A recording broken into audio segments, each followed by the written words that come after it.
Welcome to the Oceanside Unified Tuesday, September 14th board meeting, and congratulations, Zai Sanders, on Teacher of the Year.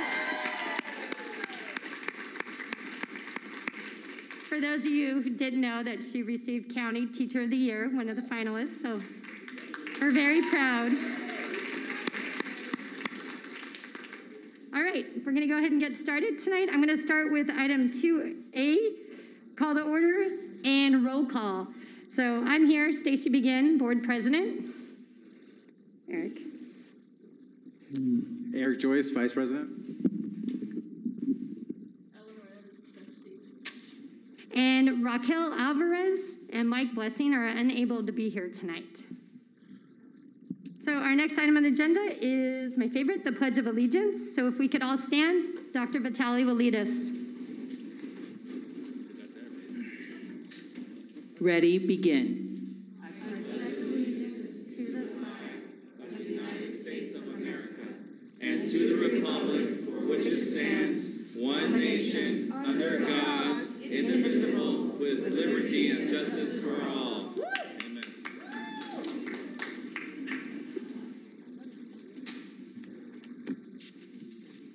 All right, item 2C, public report of action taken in closed session. Public employee appointment for principal. The board voted unanimously to appoint Skylar Garrity as the principal of Oceanside High School.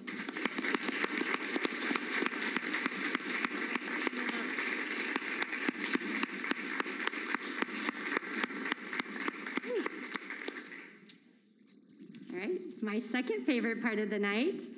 Item 2D, we're going to have student representatives from our 3 high schools, and we're going to start with Gabby Kimbrell. You here? All right, excellent. Gabby is from Oceanside High School. Tell us what's going on. Good evening, I'm Gabby Kimbrell, and I'm Oceanside's ASB president. Thank you for having me, board and Superintendent Dr. Vitale. So first up, we have our honored Pirates, our girls basketball team, our boys basketball team, our boys swim were all honored for their hard work and dedication at the Oceanside City Council meeting. Second up, we have sports. Our golf team won against Ramona. Football, we led from 40 to 20, sorry guys, against San Marcos, and that was parent night at John Carroll Stadium on Friday. Boys cross country team continue to show improvements on the South Bay Invitational on Friday. And girls tennis won against, sorry guys, High Tech High. And then we also have been doing Friday lunch activities to get all students involved. We had different parts of campus shown. We had different activities for each student, and it increased just having more fun on Fridays, yeah.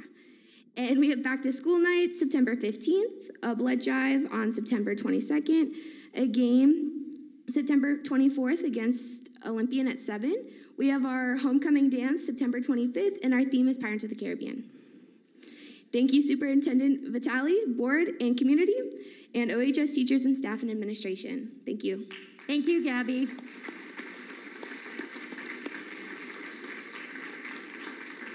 I wrote down the blood drive. Those are super important right now, so thank you. Next up is Evan Hemmerly from Surfside.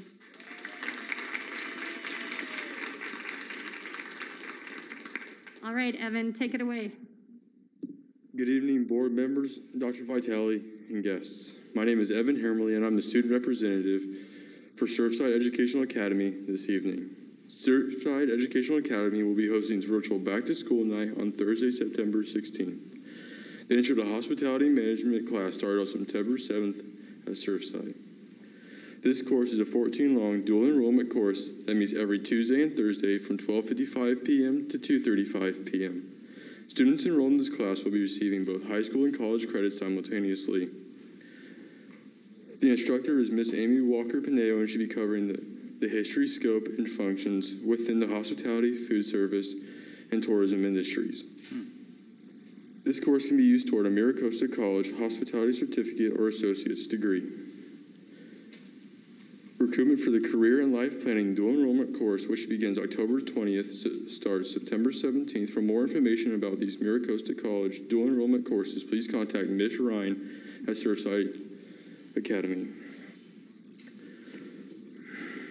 7th graders Natalie Hemmerly and Noah Fiallo met the challenges for independent study of virtual classes and online learning. Both Natalie and Noah completed and mastered the 6th grade standards in their academic core classes at above average levels. Now, as 7th graders, they're attending Surfside in person and right away offered their knowledge and volunteered their assistance to our new students. Both students have an exceptional parent support and are outstanding models of our Surfside Middle School program. Thank you. Thank you, Evan.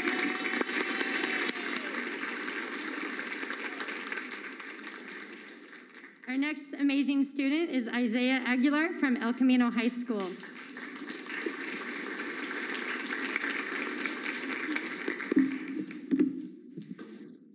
Good evening, everyone. And before I do start, I just want to say how great it is to see everyone in person and not through a screen. Thank you to Board President Dr. Biggin and the rest of the board members, as well as to Superintendent Dr. Vitale and her executive staff. And all who are present this evening, for giving me the time to speak. My name is Isaias Aguilar. I am the ASB president and the student representative from El Camino High. I'm just going to give you guys a brief timeline. On August 2nd, our ASB class held its first meeting during summer on campus, and we met just to discuss all of the great things we have planned for the semester. August 3rd through the 6th was our school's registration, and it was just really great to being able to help out the library, hand out textbooks, hand out Chromebooks. Thank you to you guys for getting us Chromebooks. That was really cool. August 9th was our ASB homecoming meeting. I'm happy to share with everyone that our homecoming theme this year will be decades, and our slogan is Dancing Through the Decades. We will be doing 50s, 60s, 70s, and 80s. So I'm very excited for that. Our halftime show will be August 15th, and our homecoming dance will be October 15th will be our game, and October 16th will be our dance. On August 16th was our first day of school. We were giving out lollipops, candies, everything packaged, just so people had something to feel happy about. August 20th was our first varsity home game, football. We played against the Saints, and our theme was brown and gold. It was really cool just to be back on campus, finally have a football game. Everyone was very hyped, and it was a really great feeling. On August 27th, we had our first LTA, our lunchtime activity, and it was students versus secretaries, and it was finish the lyric riff-off game. So it was just fun to get the students interacting against security guards. As well as August 27th, PALS, Peers Assisting Leaders, started to do Freshie Fridays, where freshmen can come into the PALS room and play board games, have lunch in there, just so they have other people to talk to. Especially right now, it's very important that incoming students feel safe and welcomed into their new school. On August 31st, ASB held a homecoming layout meeting when we're gonna do Flow Madness, our Spirit Days, so I'll be happy to share that information with you guys at the next meeting. September 2nd, the junior class council as well as the sophomore class council had their first class council meetings where the sophomore and junior class presidents welcomed everyone in their grade to have a meeting discussing homecoming, class gear, all of that great stuff. On September 5th, our Instagram Wildcat Weekly news video went out on our Instagram, @ElCamino_ASB, if you would like to drop a follow. September 10th was our club day this past Friday, and it was amazing. A bunch of students just being able to sign up for clubs, and ultimately, clubs play a huge part on our campus. People get to sign up and share interests with other students, and it was just great to see everyone come together on campus and sign up for things they had interest. And as well as September 10th, we had another varsity football game. It was away at Carlsbad High, and our theme was pajamas. And that concludes my meeting, and I would just like to thank everyone again for your time. Have a great evening. Thank you, Isaiah.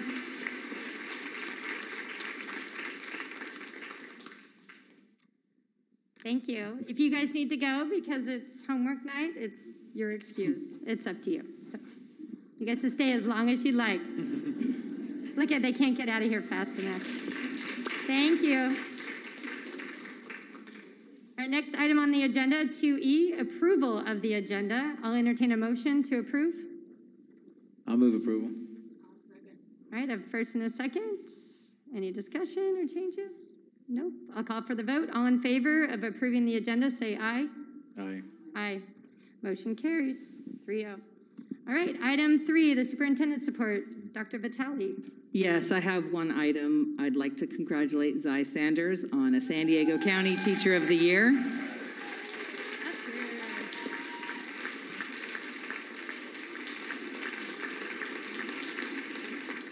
Dr. Begin and I were proud to represent Oceanside Unified at the event on Friday, and we were able to see her speech in person. It's one of the most beautiful and energetic speeches for Teacher of the Year. It's on our Twitter feed if you'd like to see it. For those of you that don't know Zy, she is a teacher at Chavez Middle School, making learning meaningful for every student and focusing on developing trusting relationships. The next step, the winners that were selected will go on to the state competition. There are 5 teachers that will go on to the state level, and the state winners will be announced next month. And Zy, we think you're going to make it all the way to state, girl. Thank you so much. Good job.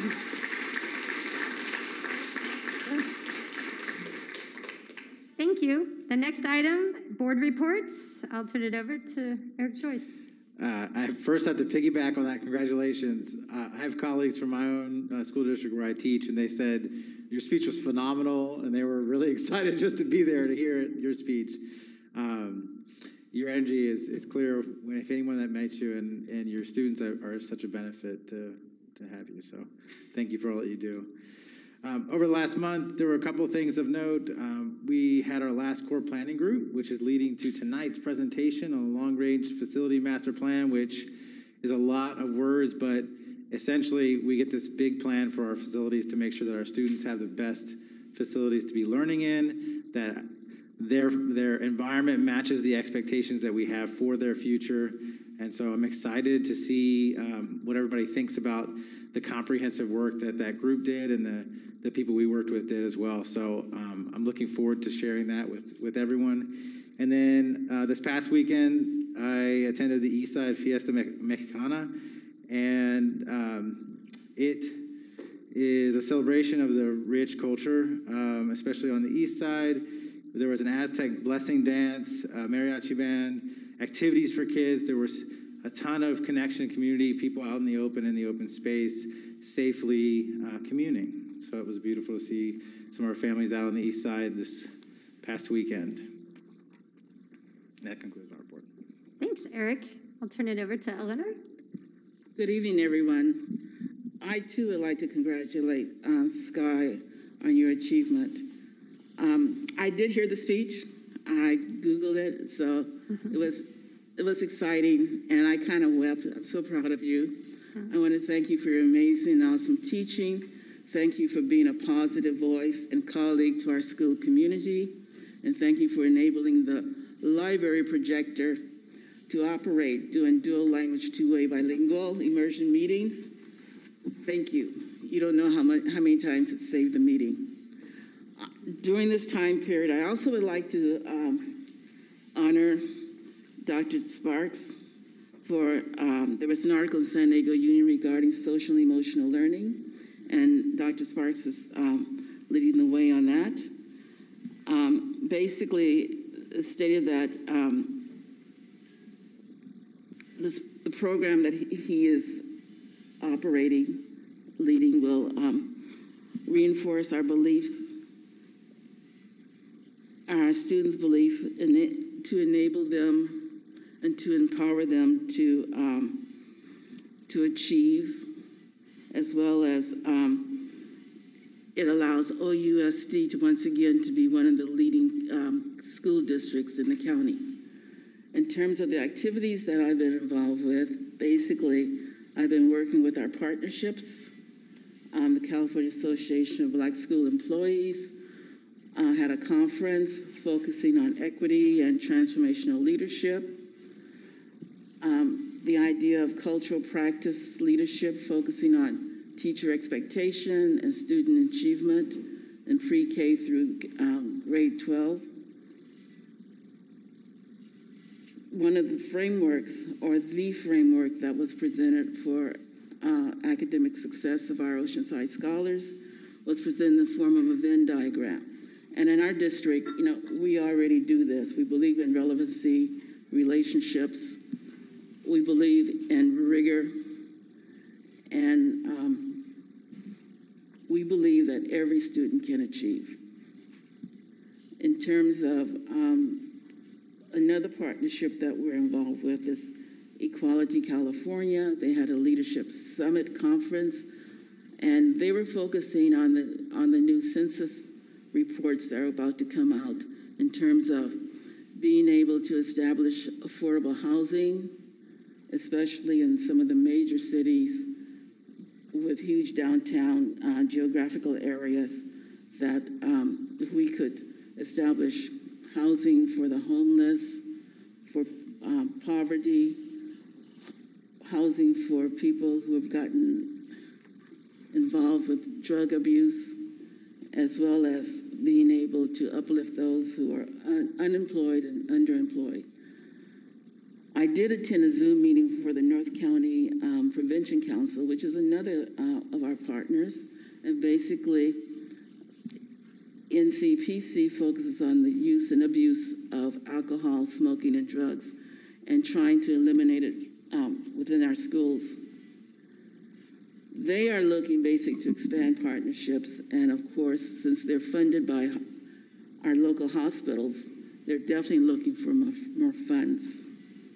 As a commissioner for the Leon Williams Human Relations Commission, we did have a meeting, and basically, you will probably, in your email, be receiving some sort of survey asking you what you feel the needs are of the North County and in general San Diego County needs are.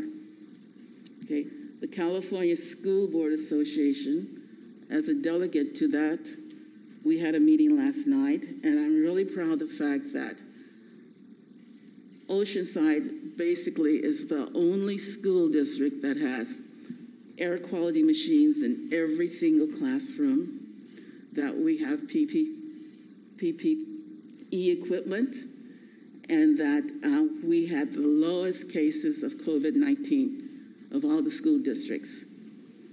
And the reason being is because we follow the science, and we are trying to jump through every single loop that CDC presents to us. Okay. All righty. Thank you. Thanks, Eleanor. My report's much shorter. My son's a middle school student here at Chavez, and he decided to go from a viola to a standing bass. So thank you, music teacher over there. Been figuring out how to lift that thing up. Anyways, I attended a Zoom meeting, a district-wide committee focused on improving special education last week, and I'm excited to see where that committee goes as we move forward.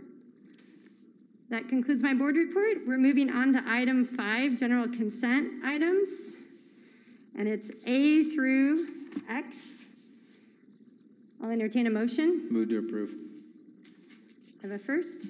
I'll make a second. Are there any questions, fellow board members? No. All right, I'll call for the vote. All in favor of approving all the general consent items? Oh, wait. Aye. Aye. Aye. Motion carries. Sorry, I just got handed the public comments. Super.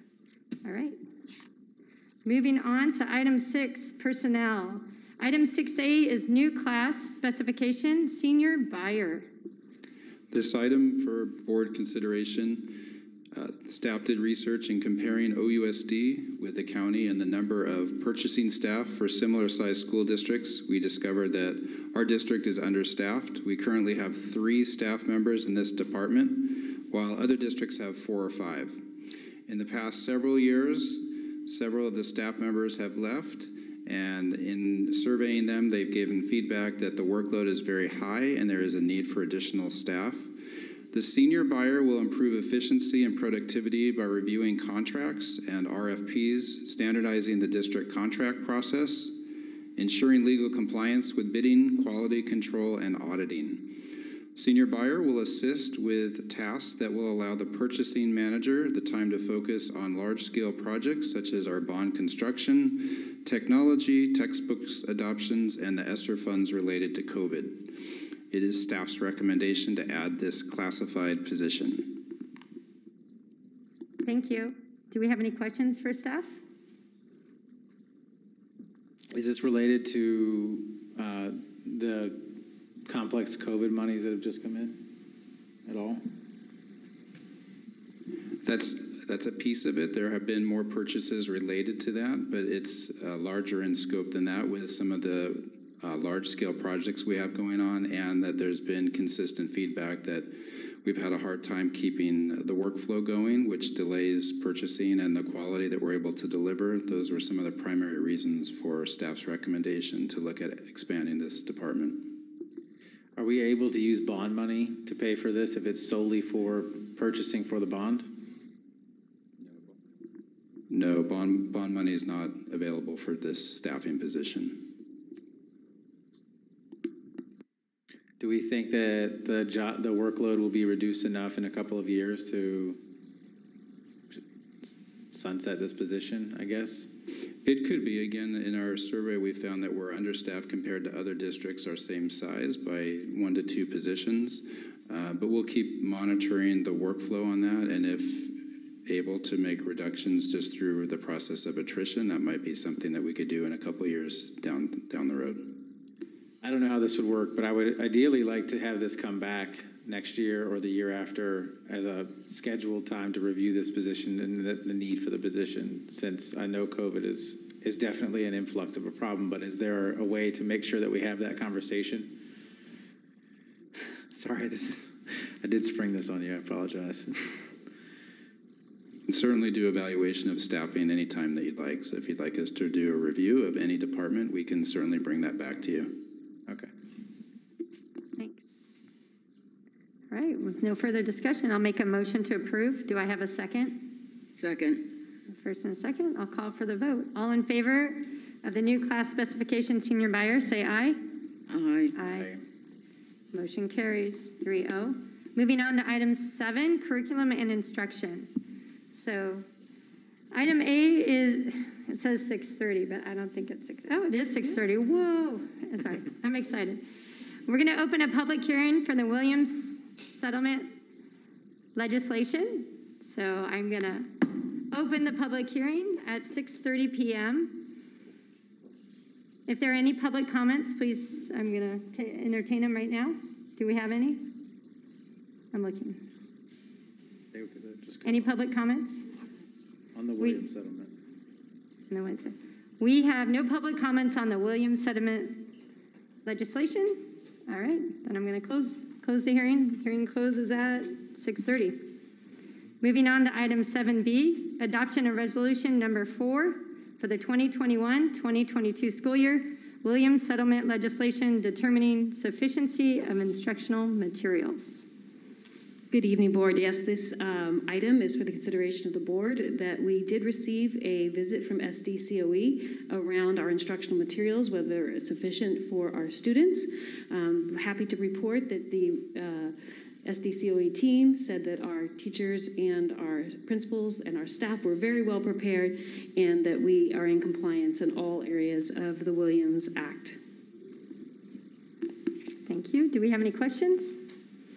Seeing none, I'll make a motion to approve. Second. The first and a second. I'll call for the vote. All in favor of approving item 7B, say aye. Aye. Aye. Motion carries 3-0. Moving on to item 7C, and I believe we have a public, no, we don't have public comment item, sorry. 7C, clarification of the 2021-2022 LCAP in response to San Diego County Office of Ed's feedback.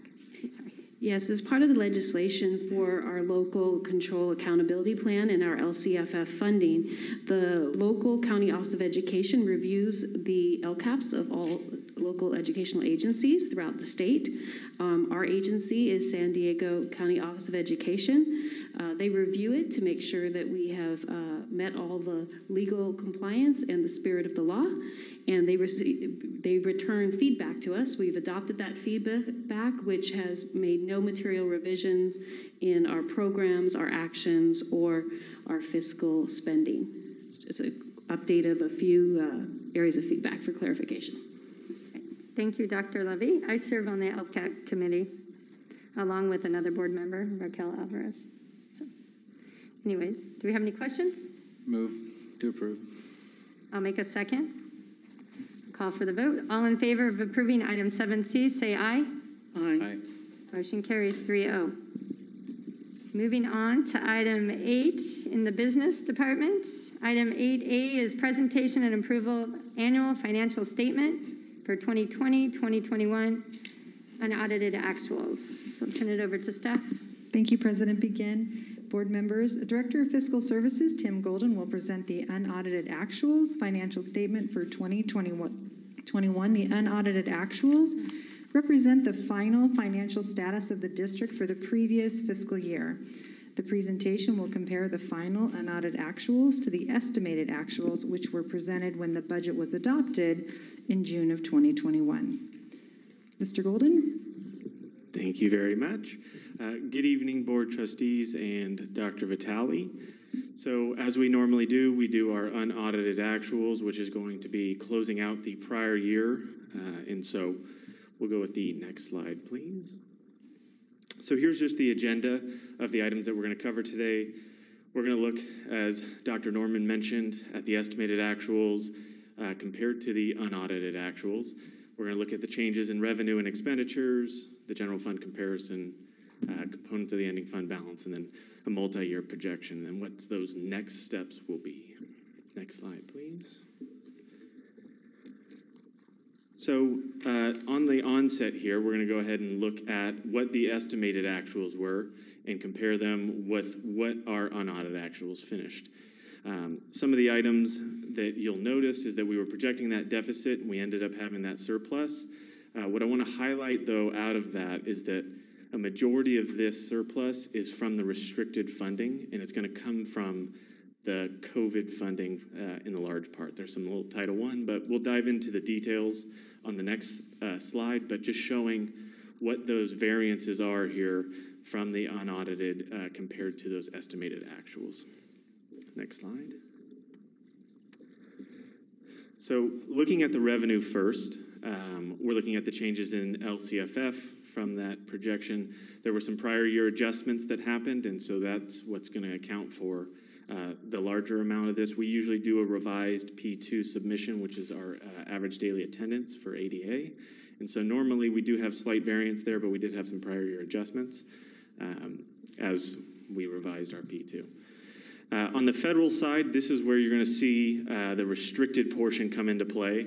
And this is going to be those programs like Title I and a majority of those COVID funding sources, because on the onset, we can't really claim revenue until we actually show expenditures for those items. So many of these programs, the revenue does fall out if the expenditures do fall out. And what that really means is we can carry those over into the following year, where we then can spend those expenditures and recognize the revenue for it. So you'll see that on the federal side, but then also on the state side.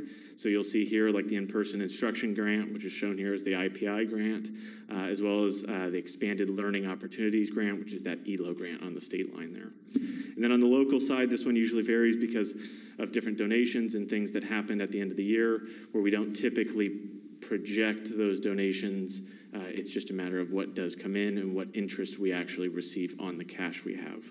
So that's kind of a breakdown there of what the changes in revenue look like. Next slide, please. On the expenditure side here, you'll notice some variances, and this is both unrestricted and restricted funds combined. And at the top, you'll see the shift in the lottery and then the Education Protection Act, EPA. So there's some shifts there that happened, but we were in excess of what we budgeted by that amount there, the 3.4.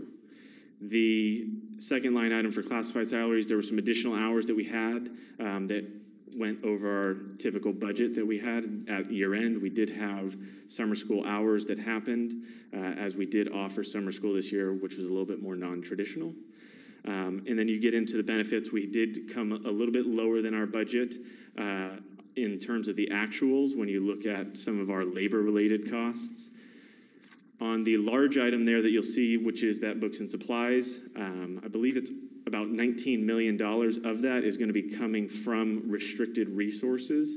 And typically at the year end, we do see a little bit of a fluctuation in books and supplies because that's often where our site discretionary budgets or our department discretionary budgets may fall through. But then this year, for transparency, we wanted to make sure we were budgeting all of our COVID dollars just so that the board could see everything that we did receive and what we were expecting.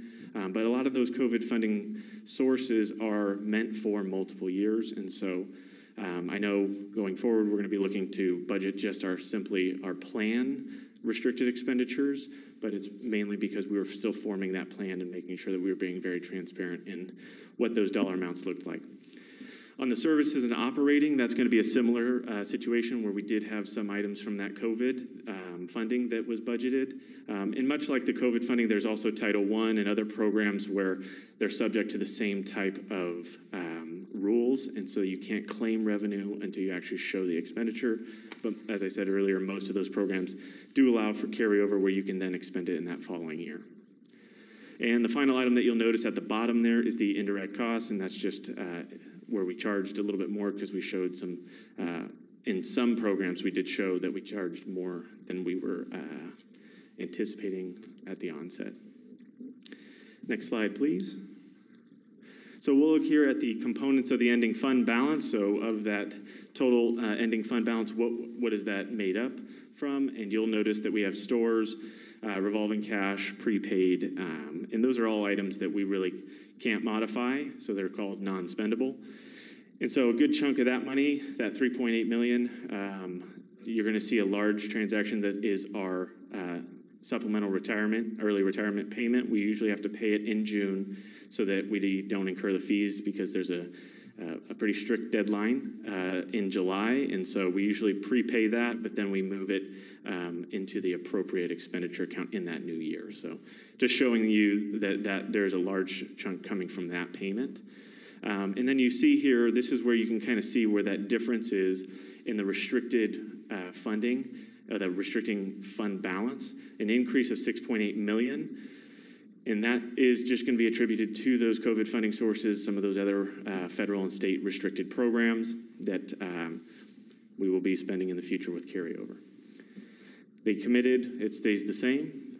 With the assignments, we go ahead and look at what the assignments were.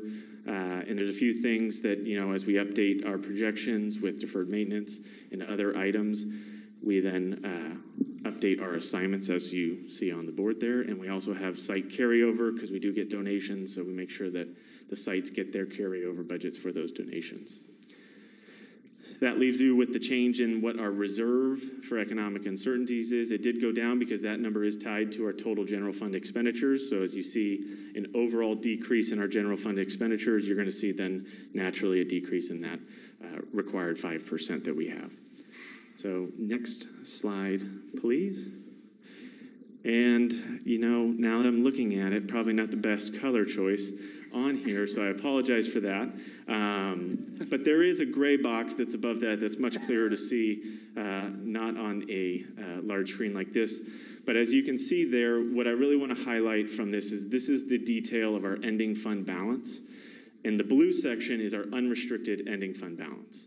The gray section that's not so visible there is the restricted portion of that. And what you can see, hopefully, is that it's at $41 million overall, but we have about $7 million, which about $6.8 million was an increase. So the message I want to try to convey here is that the fund balance on the unrestricted side was largely unchanged. But on the restricted side, because of some of our COVID funding and different restricted programs, that side did go up. And so that part will be spent in the future years as we do this carryover expenditure plans. But when we're looking at the unrestricted general fund, which is oftentimes where we're really, making sure we're paying attention to, that it's largely unchanged there. So when we ended the year, it's a very similar number. It's about, I think, about 350,000 in deficit from what it was last year. So it did go down slightly. But really what the change here is on our restricted ending fund balance. Next slide, please. Looking at the multi-year projection. Next slide, please.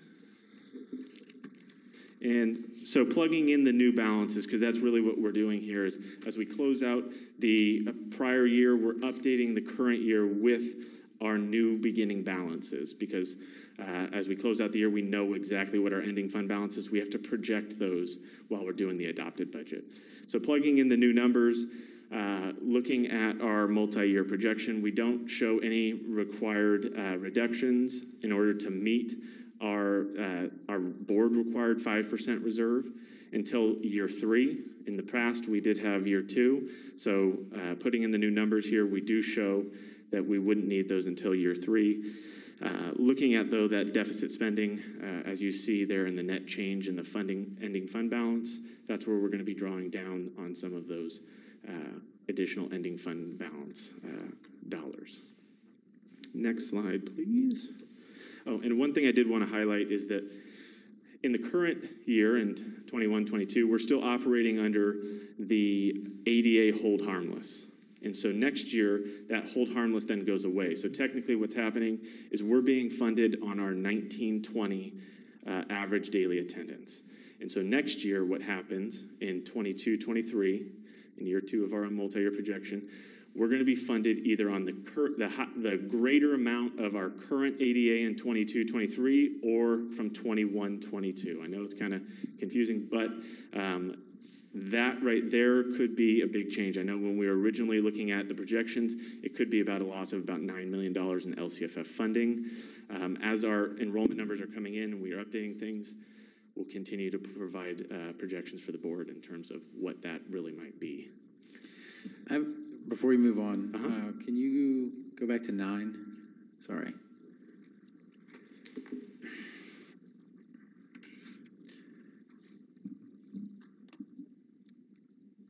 In that 22-23 revenues, is that including all of our COVID funding in this year? Is that why there's such a $62 million difference? Right, and so what's going to happen here is as you look at this number, you're going to see the carryover balances from last year put in there with any newer funding that we have. And so that's why you're going to see such a large amount. But you also see, normally we've been in about the $220 million range in terms of revenue prior to COVID. Right. And that's where you can kind of see where that impact of that about $9 million reduction in LCFF funding from that pre-COVID kind of, revenue estimate.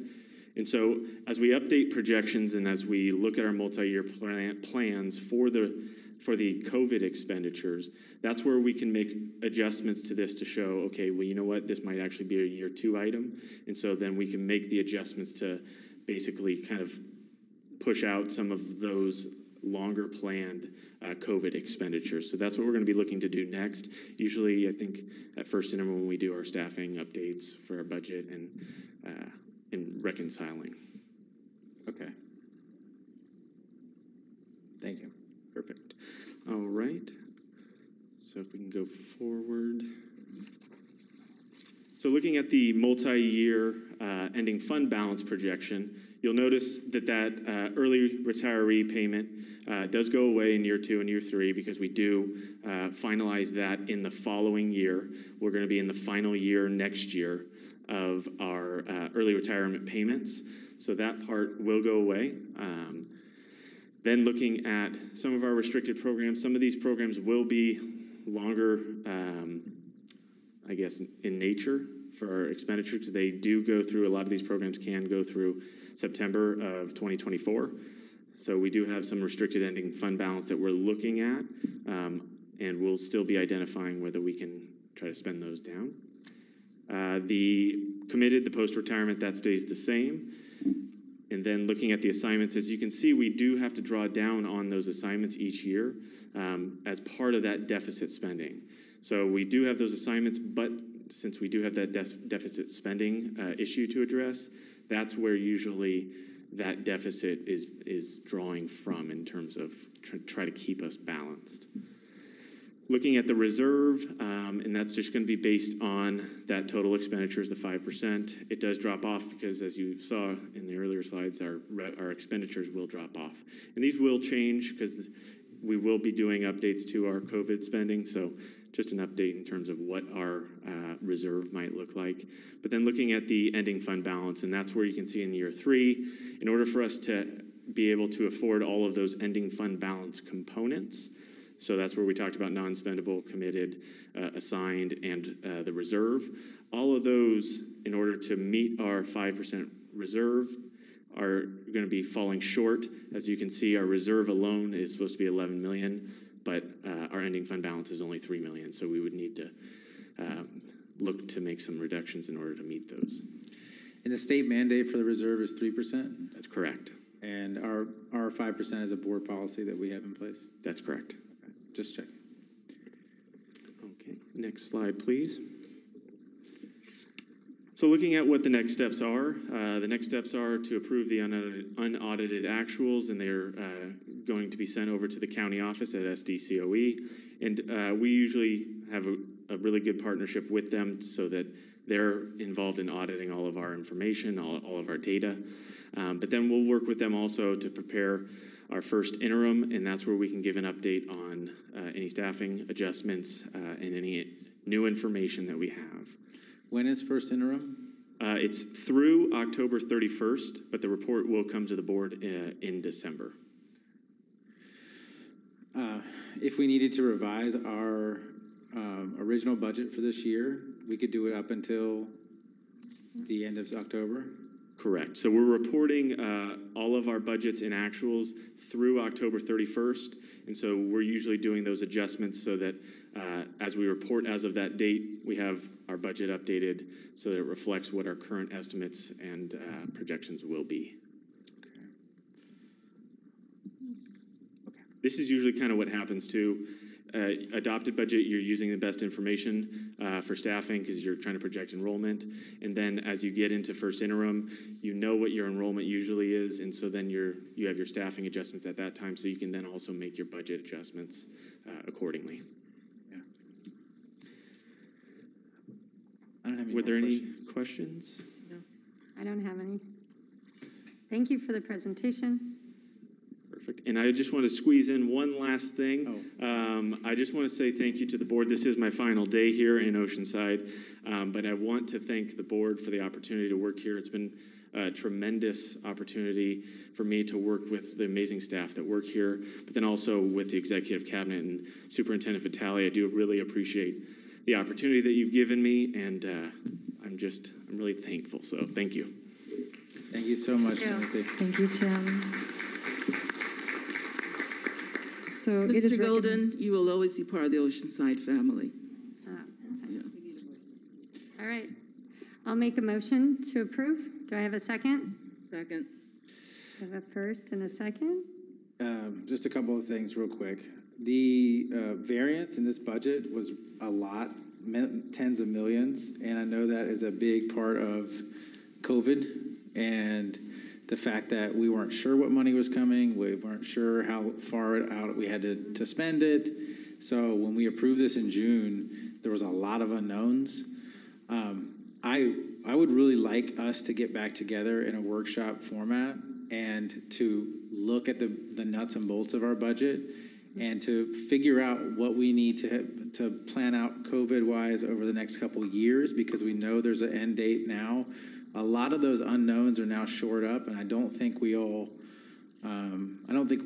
our plan doesn't reflect the most current understandings of what's going on. So I would like to be able to have a more true budget to present by the end of October, so I think we could do that in early October. There's a lot of restricted funds that we need to figure out what we're going to do with over the next couple of years. I know we had, again, a plan that we put forward in May that had a whole lot of unknowns. So now we know, we're seeing some of the needs that are at the school sites right now. We're seeing some of the needs that are at all school sites, not just Oceanside school sites, all school sites, and gaps that I think we should be looking at this funding that's directly related to COVID and to filling those needs. So I would really like us to come together again in October, before the end of October, so that we could submit a revised budget that looks at some of those assignments, like a turf. So we have assigned $3 million for turf replacement, but we just passed a bond that was an upgrade for facilities. Do we need to take turf replacement out of our ongoing budget assignments? That's one of like 100 questions that I think we need to sort through together as a team, and I'd love to have those conversations. I know it's another meeting in the next month, and it's going to be a crazy month, but Duly noted. Yeah. Duly noted. And Dr. Vitale wrote that down. So thank you, Eric. Do you have any questions? No, but turf is not part of our program. We said no to that. All right, well, I'm going to call 5 for the meetings ago. vote. So all in favor of approving item 8A, say aye. aye. Aye. Motion carries 3-0. Moving on to item 8B, adoption of resolution number 5 for the 21-22, adopting the appropriations, parentheses GAN limit for 2020-2021, actual, and 2021-22 estimated. Thank you. The GAN initiative places limits on the growth of expenditures for publicly funded programs. OUSD is required to submit the appropriations limit computation to the San Diego County Office of Ed annually. The computations reflect a recalculation of the 2021 appropriations limit and the preliminary 21-22 appropriations limit. In neither case does the district exceed the appropriations limit. It is recommended that the Board of Education adopt GAN limit resolution number 5. Thank you. I'll make a motion to approve. I'll second. Okay, we have a first and a second. Any questions or discussion?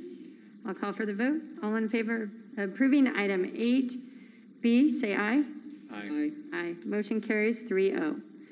Moving on to item 8C. This is a public hearing, so I'll open the public hearing at 6:54.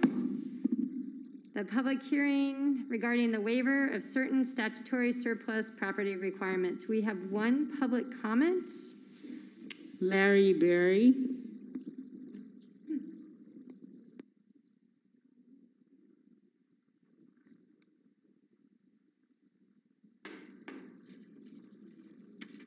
My name's Larry Berry. I live at 3973 Brown Street in Oceanside. This is one of the pet peeves I have about the Oceanside Unified School District, and that is that you are, we're having a fire sale on some of the properties here. We've already Pacifica, we're going to be Garrison, and you're looking for waivers and trying to slim this thing down and push this material out. One of the biggest problem with most of our schools is the failure to do maintenance on them, and we've seen that at Garrison. Garrison was a good little neighborhood school, and now they're shipping these kids all over the place. I recommend a long-term lease to that property because we don't know what's going to happen in the future here and about what happens in 20 years from now, and the population may grow and swing in what we're going to do. So we'd like to get some there, the planning. This way we don't lose it forever. Because if we got to pay for this property again, when we do have, it's gonna cost a fortune. So I recommend a lease and stuff out of that. As far as trying to ask for these waivers, I have a pretty good friend. His name is Leon Page. He's an attorney. He sues school districts, and Miracosta College, remember that a few years ago, and some other, other schools in LA and Orange County. He's had been tremendous success. And one of the things I like to do is to have him, I'm probably going to give him some seed money to stop this from this kind of giveaway and the taxpayers. My biggest fear is what you're going to do and what you're planning to do is take this money and then put it into the general fund, and we'll never see it again. And it never goes back to the taxpayers, and it's going to go into who knows what and mismanagement of the money. So I like to see us lease the property either knock the buildings down, at least just the physical plants, whether the garrison or just garrison alone. It's just lease it out so that we can use this property in the future if we have to. So I just hope you can do that. And again, the general fund and the other thing too is I don't know how we use consultants in here and stuff. And I'm always amazed that I've been doing this for 25 years, and it's amazing to me that people don't have a real understanding of what's happening. And we've been giving away property in Oceanside for 20 years, and we don't see the profit in it, and we lose everything. And you just keep going to the well for the taxpayers, and we keep paying. Thank you very much. Thank you. Do we have any more public comment? I'm going to close it at 6:58 p.m. The public hearing. Moving on to item 8D, approval of resolution number 6, authorizing staff to request a waiver of certain portions of the surplus disposition process for Garrison Elementary School. Thank you. The Board of Education has previously declared Garrison surplus and offered it for sale to certain public entities. The district may submit a request to the State Board of Education to waive certain portions of the Ed Code requiring the bid auction process, provided that the district comply with the other procedural requirements of those sections. If the waiver request is granted, the district would be permitted to publicly solicit and evaluate competitive offers and select the offer that is in the district's best interest after consideration of a number of factors, including, but not limited to, offer of price. The district, in consultation with its legal counsel, has determined that this process is preferable for the sale of Garrison. The district is asking the Board of Education to consider resolution number 6, which authorizes the district to move forward in requesting a waiver. Any resulting purchase and sale agreement would be brought back to this board for review and approval. Thank you. Do we have any questions for staff before we have a public comment? Eleanor? Eric? Nope. No questions? All right, we have one public comment at this point. I'm not sure if he wants to speak again, but this is Larry Berry. I thought so. Thank you. All right, no public comment. I'll make a motion to approve. I'll second. First and second. Any discussion?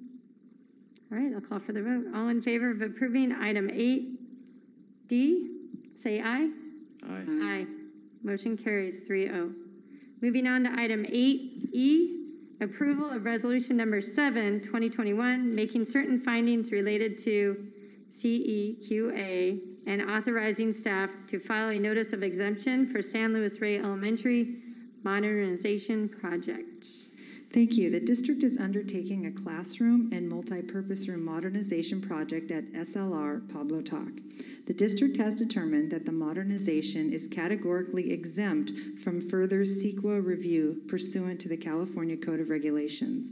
As such, the district desires to file a notice of exemption from CEQA. This resolution determines that the modernization project is exempt from CEQA and authorizes staff to file the notice. It is recommended that the Board of Education approve resolution number 7 and authorize staff to proceed with the filings of the notice of exemption. Thank you. I don't have any questions. Let's get Pablo Talk built. All right, I'll make a motion to approve. Second. All right, we got a first and a second. Do you? Yes. I'll call for the vote. All in favor of approving item 8E, say aye. Aye. Aye. Motion carries 3-0. Moving on to item 8F, the long-range facility master plan overview. In this item, we'll be having a staff presentation.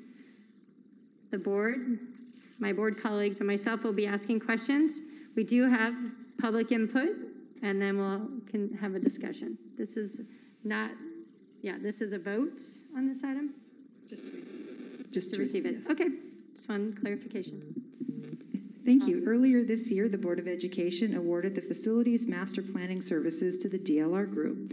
The services included Facilities Condition Assessment and Educational Facilities Program Needs Assessment in order to prepare an integrated Facilities Master Plan for OUSD. This plan will serve as the basis for the development of a project list for the Measure W bond program. A variety of events took place to gather community input. The DLR group, along with CCM Moss, held site community meetings in both English and Spanish, core planning meetings, and focus group meetings regarding specific areas of interest. This presentation is an overview of the data collected and the Long Range Facilities Master Plan website, which details district-wide school site facility improvement plans and estimated costs. So tonight we have Penny McGrew from CCMOS and we have Kevin Fleming from the DLR group who are going to lead the presentation.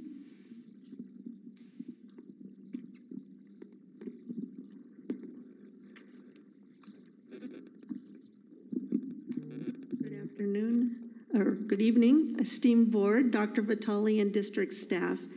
Before we get into this, I just want to let you know it's super exciting. It has nothing to do with the master plan, but this is the week that we are requesting an appointment with DSA for San Luis remodernization. So we should have that being submitted to DSA in 6 to 8 weeks. Super exciting stuff. So on to the master plan. I'm going to turn the time over to Kevin very quickly, but I wanted to talk to you really quick about the process that we've gone through. Normally, a master plan will take a year, sometimes more to do. We, and I say a year during a time when there's no pandemic. Normally, the activities would occur during a school year, some activities in the summer, but not a lot. But we're different here. So when we went out with the RFQ for architectural services for the master plan, we let the architectural firms know that we wanted this done in a shorter amount of time. DLR Group committed to doing it within 6 months. As Dr. Norman mentioned, you approved them in February, and here 6 months later, we are standing before you to present to you the master plan.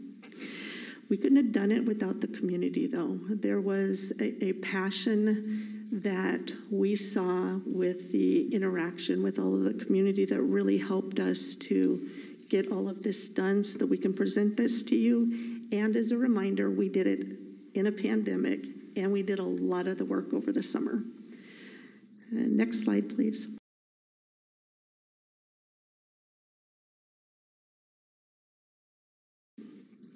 So I'll really quickly run through the process with you, and if I leave anything out, just jump in. So the first thing, there's 7 tasks that we've been through. The first one was research and discovery. One of the very first things we had to do was come up with a core planning group.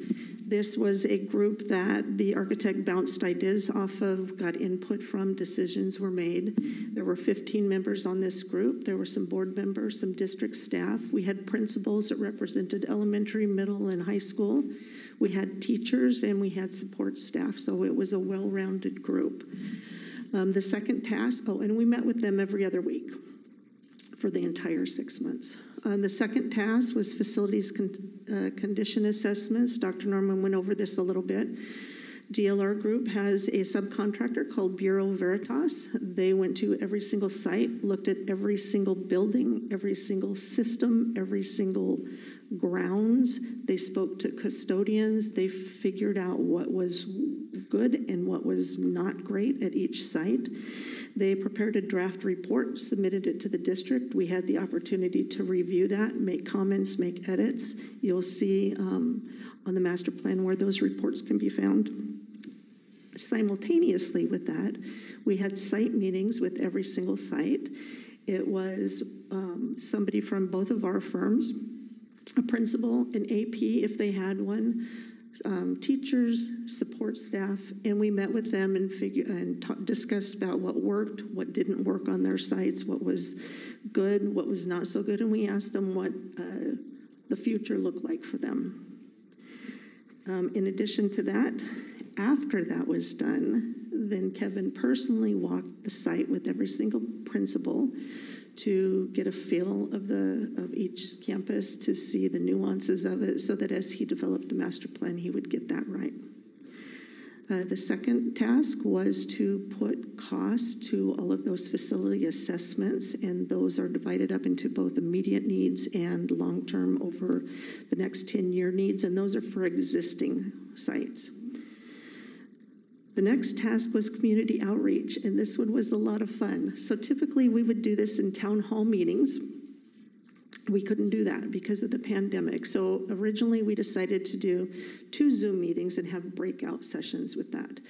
But we decided against that, so we had a meeting with every single site, and we had a meeting in both English and Spanish for that. So we had a total of over 40 meetings for the community outreach. In addition to that, we also put a community survey on the district website, and then each site had that survey up on their website as well. And we kept that open until after school started, so that those parents that weren't aware of what was going on over the summer had the opportunity to participate in that.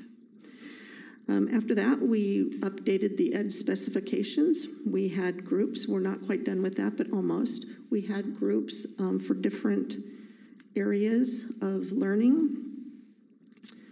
We looked at the existing ed specs, updated those to be 21st century learning environments for Oceanside Unified School District, and that will be the basis of design for architects for the new projects that we do. They'll have that information so that they're making sure that they meet the district's goals.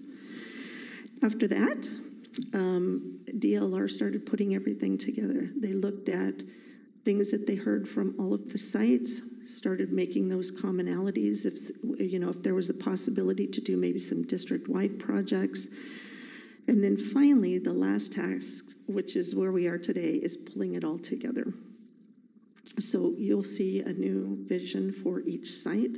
You will see the price tag associated with that. I must warn you in advance that there's more need than there is bond, but it always occurs. The ed specs will be on there, and it will all be in an interactive website. Next slide, please. So this just gives you an indication of the amount of participation that we had. I don't think anyone could complain that we did not do our due diligence in making sure that voices were heard. As I mentioned before, our core planning group was 15 members, and we had 11 meetings. Our site committee meetings, we had 24 of those, and we had 207 participants in that. Our community forums, we had 46 of those, and we had 468 registered attendees. Our ed spec meetings, we've had 4 groups so far. We've had 2 meetings with each group. And then our digital survey, we had 792 people respond to that. And Kevin will tell you that that is the most that he's ever seen in an interactive website. Next slide.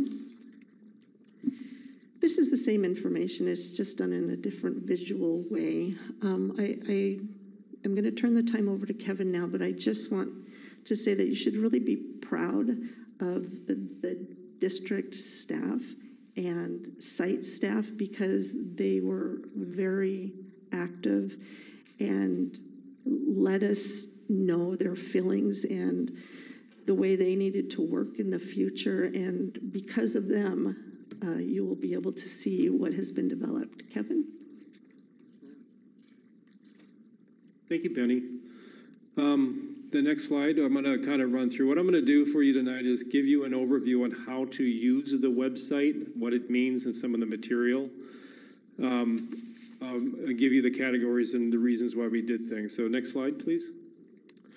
So when we came away from getting all of the information from the various stakeholders that we were working with, some of the obvious things that came out of this, and these are not necessarily in order of importance, because the community always has a little different take on what's needed at a school than some of the participants, like the teachers and the principals and the facility maintenance people.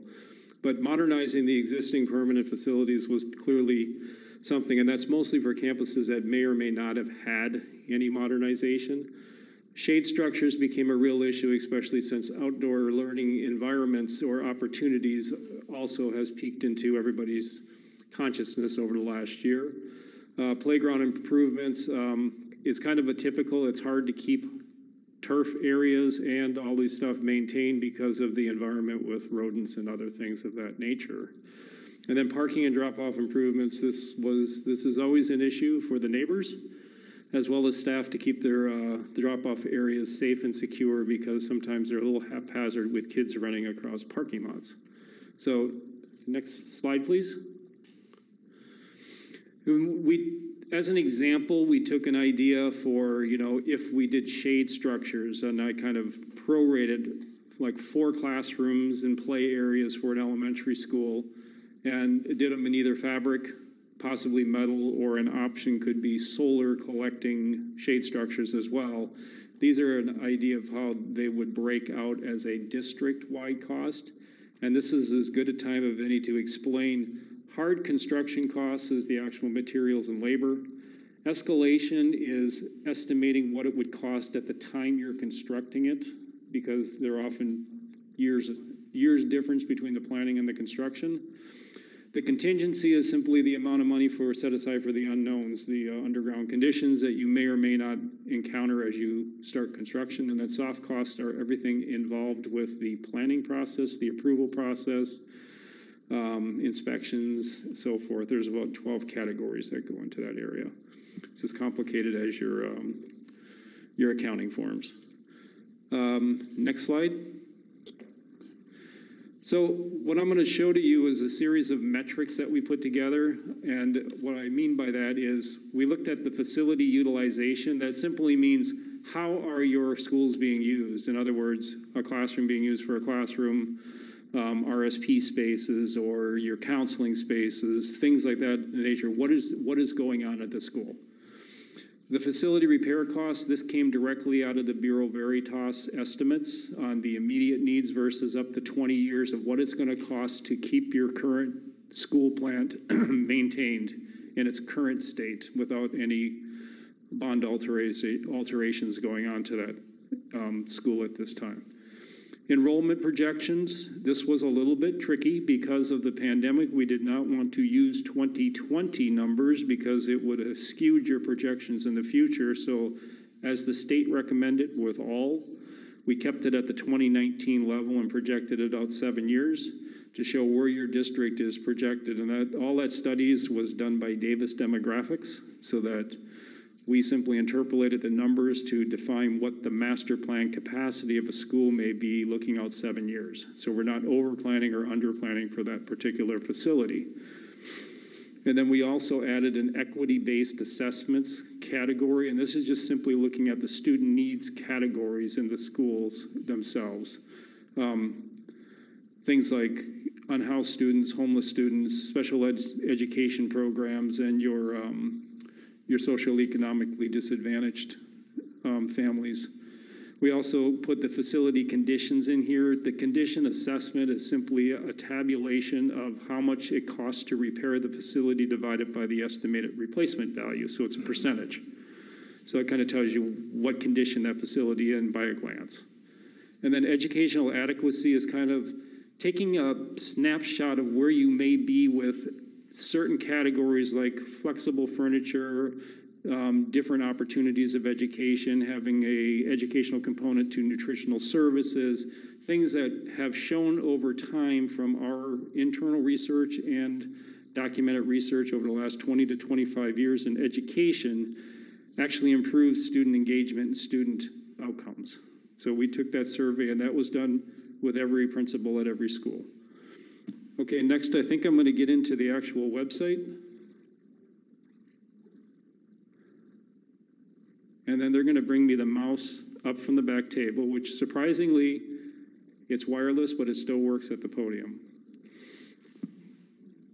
Oh, thank you. Okay, so when you open this up, this is the actual website. And then you can open this up on your phone. It'll be published at the board's discretion. That's why I brought the paper up.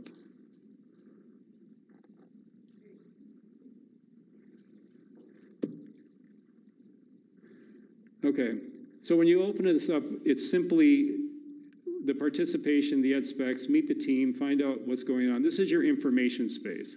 And Dr. Vitale has a nice welcome message to kind of explain why we're doing this and thanking everybody for participating in the bond program. This isn't going to be quite as simple, so I'm going to take you to where all the stuff is. So when you get up here, I'm going to take you to the summary page and show you how the metrics work, and then I'll take you to one school site to show how they're distributed. Okay, so we call these the dashboards for the schools, and everything you're going to see here is kind of placing each campus in relationship to its campus cohort. And what I mean by that is elementaries against elementary schools, middle schools against middle, K-8s, and the high schools. So what this shows you is your facility utilization.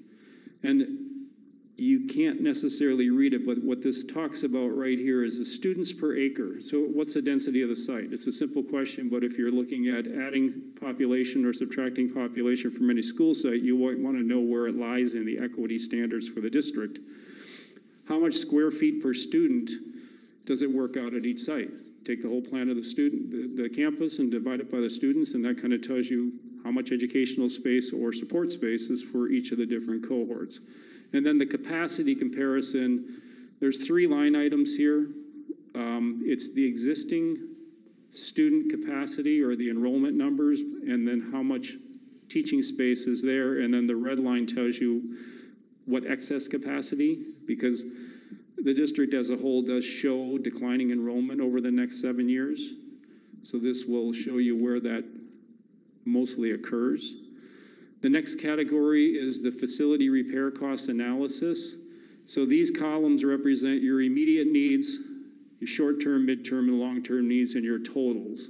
So any one of these you can isolate, and it'll tell you, it's all interactive, tell you how much the need is at each school and where it falls down below here in the various categories. So the important thing is this, it'll tell you which schools in the cohorts, you can look at it just elementary schools or anything, which ones are going to cost you the most to maintain over the next 20 years, or 5 years, or 10 years. Where are we? Here we are. Okay, school enrollment. So this is the projections I'm telling you about, looking out 7 years. So we took the enrollment numbers, we looked at current to existing, what the change in enrollment was, so that we could have a real number to work for the actual master plans. And this simply, again, will show you in relationship what the actual enrollment decline or increase may be over the next 7 years. Equity-based assessments. This is a little bit more complicated, but I'll keep it as simple as possible. Student needs are here, so this is your, looking at socially economical disadvantaged, your high mobility students, which is your homeless population, et cetera.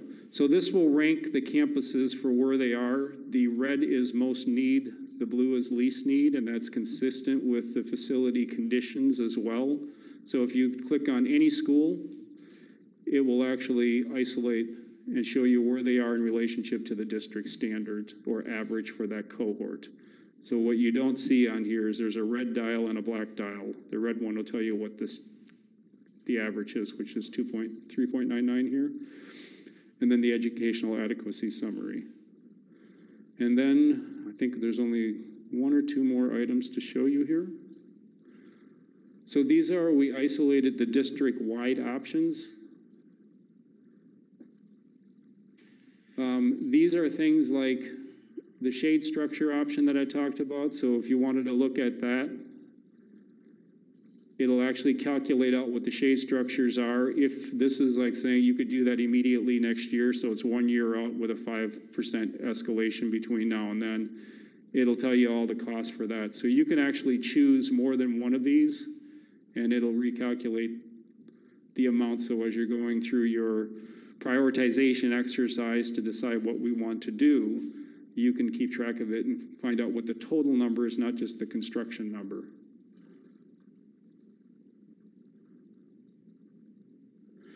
And then finally, the actual master plan costs.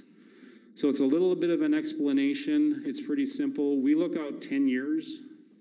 So 5 years is the midpoint, what we call, where we would do the escalation costs, meaning that'll be the average of when you expend most of your bond money. So we want to make sure we capture escalation, and it's normally to the midpoint of construction in the construction world, but we do midpoint of bond program in a master planning world. So that number can change.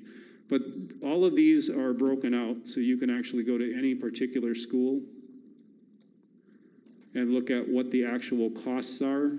I can't read this right here, but it'll give you there's several options for the schools, and you can select more than one. This is also, you can build it, so you can pick any project at any school and calculate up to what you want to do for your prioritization exercise. And then finally, any one school that you select, they will also tell you what's available. Let me pick one that has state funding associated with it. So they'll tell you what the state funding match potential is for that particular school, what the district match money, because that also may influence on how you want to spend money to capture as much state money as possible.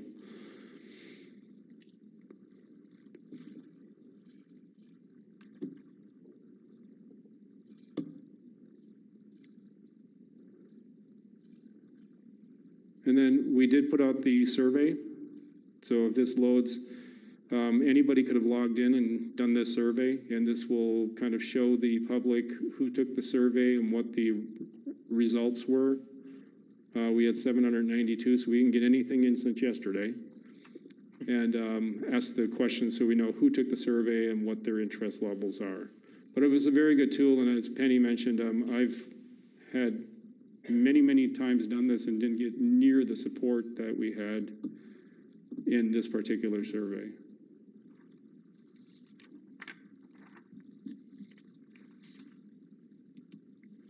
All right, I don't want to close this out, and I don't know how to get back to the website, so. Thank you. I'm excited to go to the website and poke around. It looks like it's very comprehensive.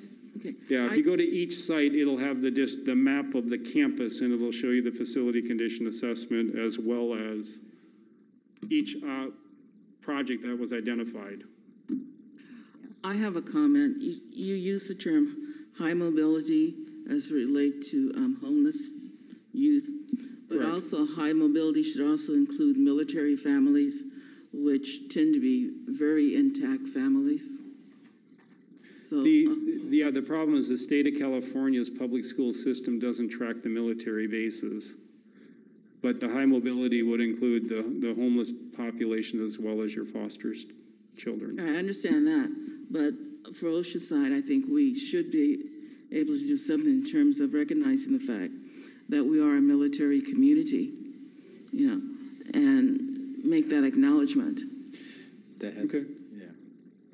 I'm just going to agree that there has been a lot of variance in that population, so that would be interesting to see how that's tracked on this report as well. Great. I just want to say thank you. It's extremely in-depth.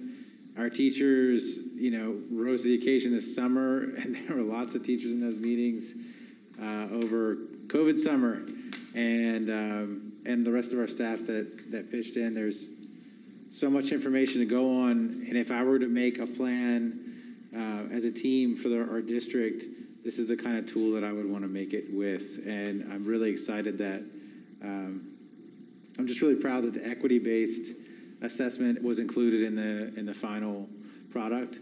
I think that gives us the lens that we've committed to as a district to serving our students through as well. Good point. All right, I believe we have one public speaker. Larry Berry. I think he left. All right, then we have no public speaker. All right, any more questions or input from my board colleagues? Thank you, Penny. Thank you, Kevin. All right, so I'm going to make a motion to approve this master plan overview with the website. Do I have a second? I'll second with the understanding regarding equity and acknowledgement of military. Okay, Excellent. I have a first and a second. I'll call for the vote. All in favor of approving item 8F, say aye. Aye. Aye, and this is just accepting this as the tool, right? Yes. Okay. Just the overview. That's all we're accepting. sure We're I making do. no That's decisions very yet. We have a lot of information to digest. So thanks for the input. Moving on to item 9, this is policy development, and we have items A through F.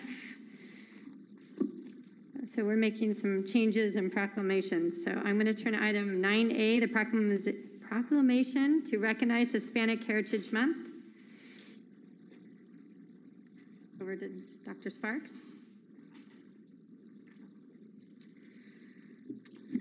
Thank you. Good evening, Board and Dr. Vitale. I will now read our proclamation to recognize Hispanic Heritage Month in the Oceanside Unified School District. Whereas Hispanic Heritage Month is an official celebration of American citizens and residents whose ancestry can be traced back to Spain, Mexico, Central and South America, and the Caribbean, which started as a week-long celebration in 1968 and 20 years later expanded to dedicate a month to recognize generations of Hispanic Americans who have positively influenced and enriched our society, and that they reflect an array of distinct and vibrant cultures that have enriched our community in valuable ways. Whereas the objectives of Hispanic Heritage Month are to create a greater awareness and appreciation of Hispanic contributions to American culture, to illustrate the diversity of the Hispanic community, and to encourage a greater curiosity within young people about the rich history and cultural heritage of Hispanic people. Whereas Hispanic Heritage Month uplifts a cultural legacy that shares values deeply rooted in rich traditions that harbor a deep commitment to family and community, an enduring work ethic, and a perseverance to succeed and contribute to society. Whereas we recognize that Hispanic heritage includes a diverse range of cultures, nationalities, histories, and identities, many of which are home to Oceanside and the Oceanside Unified School District, where over 56% of our student population identifies as Hispanic or Latinx.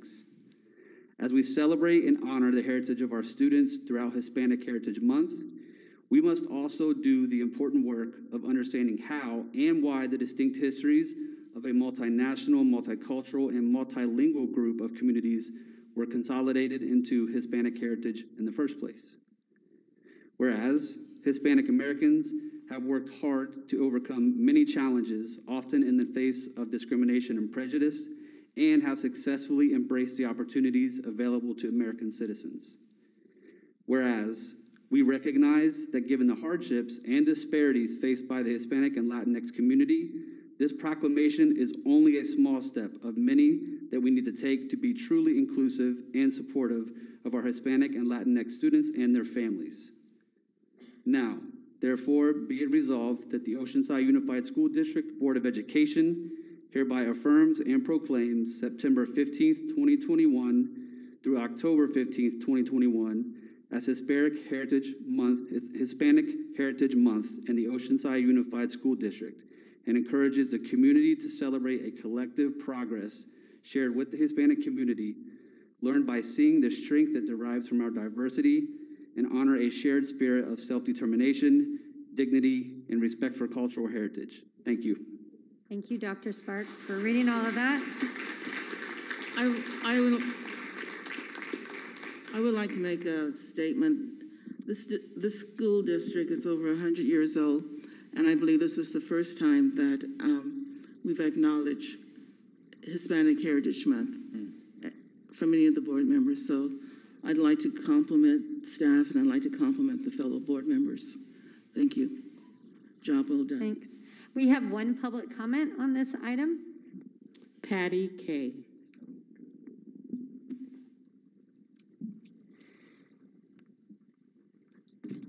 Good evening. I've been here since 1952 in Oceanside. I have participated in Hispanic birthdays, in celebrations, in classrooms. We have had Hispanics come from Tijuana to board at school that I went to. We did not need to proclaim a whole month. So that is my perspective, Mr. Sparks. And I understand that being here a few years and looking through a different lens and fulfilling your job as equity, diversion, whatever exactly the title is, may give you a different perspective. But I want to assure you that during my time here, we have embraced the Hispanic culture, and I take issue with the paragraph, and I would like to request that it be modified in the proclamation. I think the proclamation is fine. As I said, we embrace them. The paragraph indicates, whereas this is only a small step of many that we need to take to be truly inclusive and supportive of our Latinx students and their families. I think that that strongly implies, Mr. Sparks, that we have not included them, and I take exception to that. So therefore, having been a longtime resident, having many Hispanic friends, having socialized with many Hispanics, from a long-range view, I would like that modified, that in that part of the proclamation. Anyone else? Thank you. All right, that concludes public comment on that item. I turn to my board colleagues. Do you have questions or discussion? I'll entertain a motion. I make a motion that we adopt the resolution. I would second and just say that this is very important, especially because we do recognize that as a district, we are responsible for the behavior that has occurred within our district schools and all of our facilities. Inclusion and celebration is just the first step. So we do commit to the long-term goal of making sure that all of our scholars have a safe place that values their own unique culture. I think I had some time left. I apologize. Actually, you don't, so your public comment is concluded. My 3 minutes is done? Well, we already moved on, so you stopped talking, and so... Would I stop talking? You already have stopped talking, and we've moved on to the next item. So okay. Can you please take there your is seat? Constitution Day coming up, and what proclamation have you made on that? That's an American. All right, thank you. Thank you. All right, we have a first and a second. I'll call for the vote. All in favor of supporting item 9A, say aye. Aye. Motion carries 3-0. Moving on to the next item.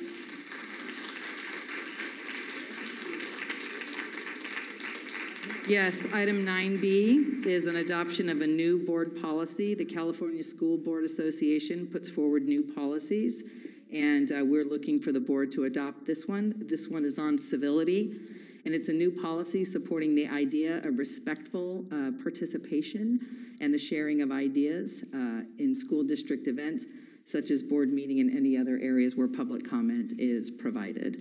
So with that, staff recommends the adoption of Board Policy 1313 on civility. Thank you. Do we have any questions for staff? We have one public comment on this item. Katie Taylor. Just so we don't have any confusion, I love it when the audience is here. We have 31 public comments tonight. I'm excited about that. I want to make sure that everyone can hear your comments and the community. So if you guys could be quiet and not make any interruptions while she has 3 minutes to speak, that would be great. Thank you. Excuse me. I'm confused by this policy that you're presenting here. Seems this policy must be very redundant. There's numerous policies that address all the issues listed in this outline. And it's just, and I'll be real honest with you, I think it's just another power play by Superintendent Vitelli. Unless some specific incident or a problem exists that's new, that warrants this new policy, then I'm not sure why we need it. And I expect the board will rubber stamp it as usual. We have a school board, but there's really only one person making all the decisions, and that's Superintendent Vitelli. All right, I'm going to assume you're done. All right, do we have any questions? Yeah, so in reading this, I do have some concerns about it, especially just the nature of the word civility. So civility has often been used irrelevant of culture, and a lot of times it emphasizes how one speaks and not on what one speaks. And in the past, this has been used to silence dissent, just generally. So I was trying to work on a wordsmithing way to make an adjustment to this policy that I could live with, and I couldn't get there before our board meeting. So I'd like to make a motion that we accept this as a first read and then bring it back next time with our full board present so that we could have a robust conversation about this. Are you making a motion? Yep. All right. I have a question. Did this originate from CSBA? Yes. Okay, so I know last night we had a discussion, and there was even more candid in terms of the words that you want to find for civility. Okay, so I think we need to move ahead with this. I would just ask for consideration because our other board members are here. And this is something that affects the entire board. So I know that it's your choice, but that's why I'm asking for your support to continue this to our next meeting. So I'll second Eric's, only in the sense that there's no rush to this. Nope. No rush to this, and if we need more time to think it out and have our other two board colleagues. So I'll second your motion. So to clarify, we'll bring it back as a second reading at our next meeting. Yep. Yes.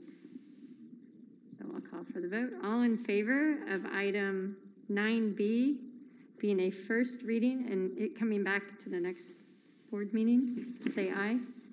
Aye. Aye. I can say aye to that. Okay, thanks. Thanks. All right, motion carries 3-0, the updated one. So item 9C. Yes, this item just updates policies. As you know, we've been working to update all of our policies to bring them up to date and in alignment with all of the CSBA policies, and this is purely title changes to the mentioned policies. Any questions for staff? Move to approve. I'll second. I'll call for the vote. All in favor of supporting item 9C, say aye. Aye. Aye. Motion carries 3-0. Moving on to 9D. This item for board consideration is also CSBA's new language that applies to certificated and administrators. It aligns with current California Ed Code and provides a uniform evaluation process for all of our employees. It refers to some of the best practices used, including the California standards for the teaching profession. And it also removes and deletes old language such as NCLB, which is no longer applicable. All right, thanks for the presentation. Any questions for staff? No, I make a motion to approve. I'll second. All right, we have a first and a second. I'll call for the vote. All in favor of approving item 9D, say aye. Aye. Aye. Motion carries 3-0. Moving on to 9E. Again, CSBA has updated language reflective in board policies for certificated and classified employees regarding probationary and permanent status. This new language, again, aligns to California Ed Code changes. Thank you. Any questions? I'll make a motion to approve. I'll second. We have a first and a second. I'll call for the vote. All in favor of approving 9E, say aye. Aye. Aye. Motion carries 3-0. Moving on to 9F. This policy is being updated to clarify the district's responsibility to select a licensed architect and/or structural engineer as required by law when professional design services are used for construction or modernization of school facilities, and to address the need to comply with state safety and design standards. This update also adds the general duties of the architect and/or the structural engineer and the circumstances under which design specifications must be submitted to CDE and the Division of State Architect. It is recommended that the Board of Education approve the proposed replacement to Board Policy 7140. Thank you. I'll make a motion to approve. Okay, I got a first. Second. And a second. I'll call for the vote. All in favor of approving item 9F, say aye. Aye. Aye. Motion carries 3-0. All right, my favorite part of the night, we have public comments on non-agenda items. We have 31 of them. So me doing my basic math, 31 times 3, that's a little over 90 minutes of public comment. I'm just letting you know. So it's currently 7:41 right now. I'm going to go for 30 minutes, and then we might need to take a quick 5-minute biology break because we've been sitting for a while. You guys can get up and go, but we are having a hard time with that. So we'll go ahead and get started. I just want to remind you that we are happy to receive your comments. We actually look forward to hearing from our community. Each person has 3 minutes total. You'll see the time up on the screen. I please ask that you adhere to that time and stay within those time frames. I also want to remind the audience that even though we like what they're saying, let's try to keep it calm so we can finish hearing their entire statement. So go ahead, Ann, call them up. Okay, I'm going to call up the first 5. The topic of discussion is increase in cost of living for teachers. Tiffany Ortega, Laura Evinger, Sharita Shook, Shannon Downey, and Victoria Mariani.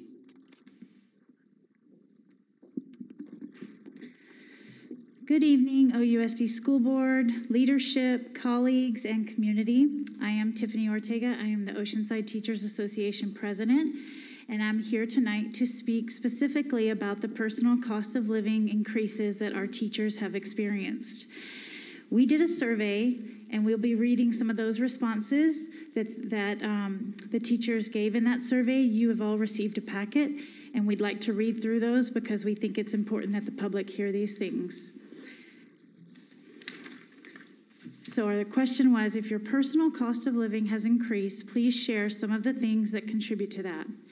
Rent, birth of a child, groceries, gas prices, college tuition, taxes, basic goods, child in college, groceries, amount of items having to buy for students, teaching a new grade level and many students at least 1 grade below, so having to buy learning centers for them so that they can learn. Purchased a new house near my school because rent for a 1-bedroom was getting over $2,000 a month. It would be easier to list what hasn't increased in price. Literally everything is more expensive. Cost of gasoline, children, groceries, tech costs, utility costs, student loans, medical costs, taxes, daycare costs. My rent has increased. My groceries, toiletries have gone up by about 5%. Pet insurance has increased, and I have a car payment now, among other things. Rent, utilities, groceries, gasoline, insurance, clothing, school supplies, tech support, mortgage, property taxes, gas, living costs such as food, household expenses, home insurance, car insurance, groceries, utility, gasoline, had to purchase a laptop for distance learning. Kids began preschool, which has increased every year, especially during COVID. New utility rates, groceries, therapy, dealing with the emotional fatigue of my job. I'm going to stop there because I want my colleagues to be able to read as well. But I'm going to tell you that these things have been, we asked our teachers these things because we're asking for a cost of living allowance increase, the same one that was applied to your budget. That's what we've asked for in our proposal. That's what we want. I'm going to yield my time. So just for a point of clarification, you can't yield your time, but if you have your own public comment, right? Okay, so you get 3 minutes as well. So we'll start the clock over. Great. Good evening, OUSD School Board, leadership, colleagues, and community. I am Charita Shook. I am a speech pathologist at Laurel Elementary. My rent has gone up by close to 30% over the last few years. Utilities are more expensive, especially considering the amount of work I do at home and the electricity and internet this requires. I had to upgrade my internet last year to keep up with Zoom, and now the plan I used to have doesn't exist, so I'm stuck paying more. My mom and dad both lost their jobs during COVID, so I'm helping them out as much as I can.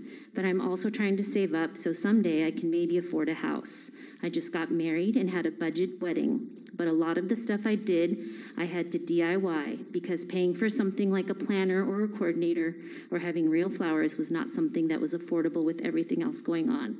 We are living comfortably right now, but if I had kids and was trying to budget for that, I don't know if we'd be okay.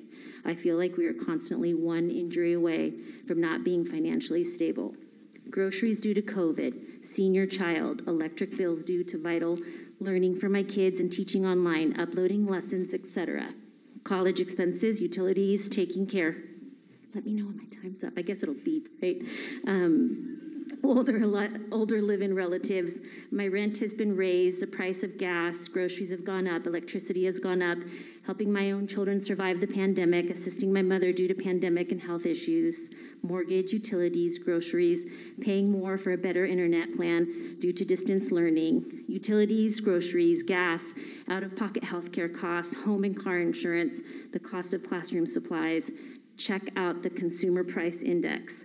Childcare, daycare costs increase every year, grocery prices increase, water, electricity, price increases, spouse illness, only one working, loss of income, utility increase, lost renter's income, food, gas, anything house related that needs fixing, anything for leisure, movies, restaurants, flights, hotels, rental cars. This one's a little long, so this is my own. And in my own research, Consumer Price Index in San Diego as of July 2021 was up 6.0. Next speaker.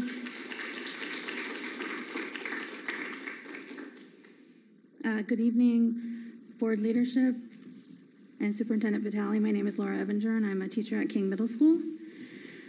Other things that are affecting teachers now: groceries, kids in college, school expenses not covered by the district, groceries, fuel, utilities, homeowners insurance, rent, utilities, college-age children, medical diagnosis, groceries and insurance, rent, groceries, gas, medical care, more frequent co-pays, chiropractic care, mental health care, groceries, gas, child care, new home, bigger mortgage, daycare for kids under 5, groceries for family, rent, gas, groceries. Statement from a colleague: I moved here 2 years ago and just had to sign a new lease that is $1,300 more than I was paying. The rental market has skyrocketed, and it took me 4 months to not get outbid by someone with cash for a rental. Also, no one was able to get evicted due to COVID, and people are buying houses with cash offers above asking price. This leaves the rental market inventory super low. Retaining educators to the area for work should be key, and if there are no houses we can afford, we will seek other locations. Again, utilities, groceries, gas, home insurance, their main increases: utilities and groceries, gas, electricity, water, insurance, property theft, medical, technology, internet, children, increase in evaluated property taxes, gas prices, cost food, higher energy bills due to additional time at home, increased rent, groceries, new electronics for teaching, children in college, divorce, rent, utilities, groceries, insurance, groceries, utilities, and student loans. And just speaking quickly on my own personal story, I can tell you that my husband was a business owner for almost 10 years. COVID closed his business. We are currently living on just my income. He's starting a new business, but it takes time. He has been out of work since January. And, any bit helps.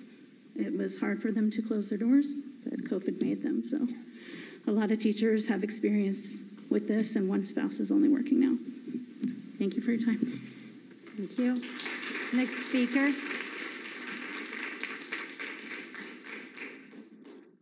Good evening, OUSD School Board, leadership, colleagues, and community. My name is Shannon Downey, and I'm a teacher at Oceanside High School.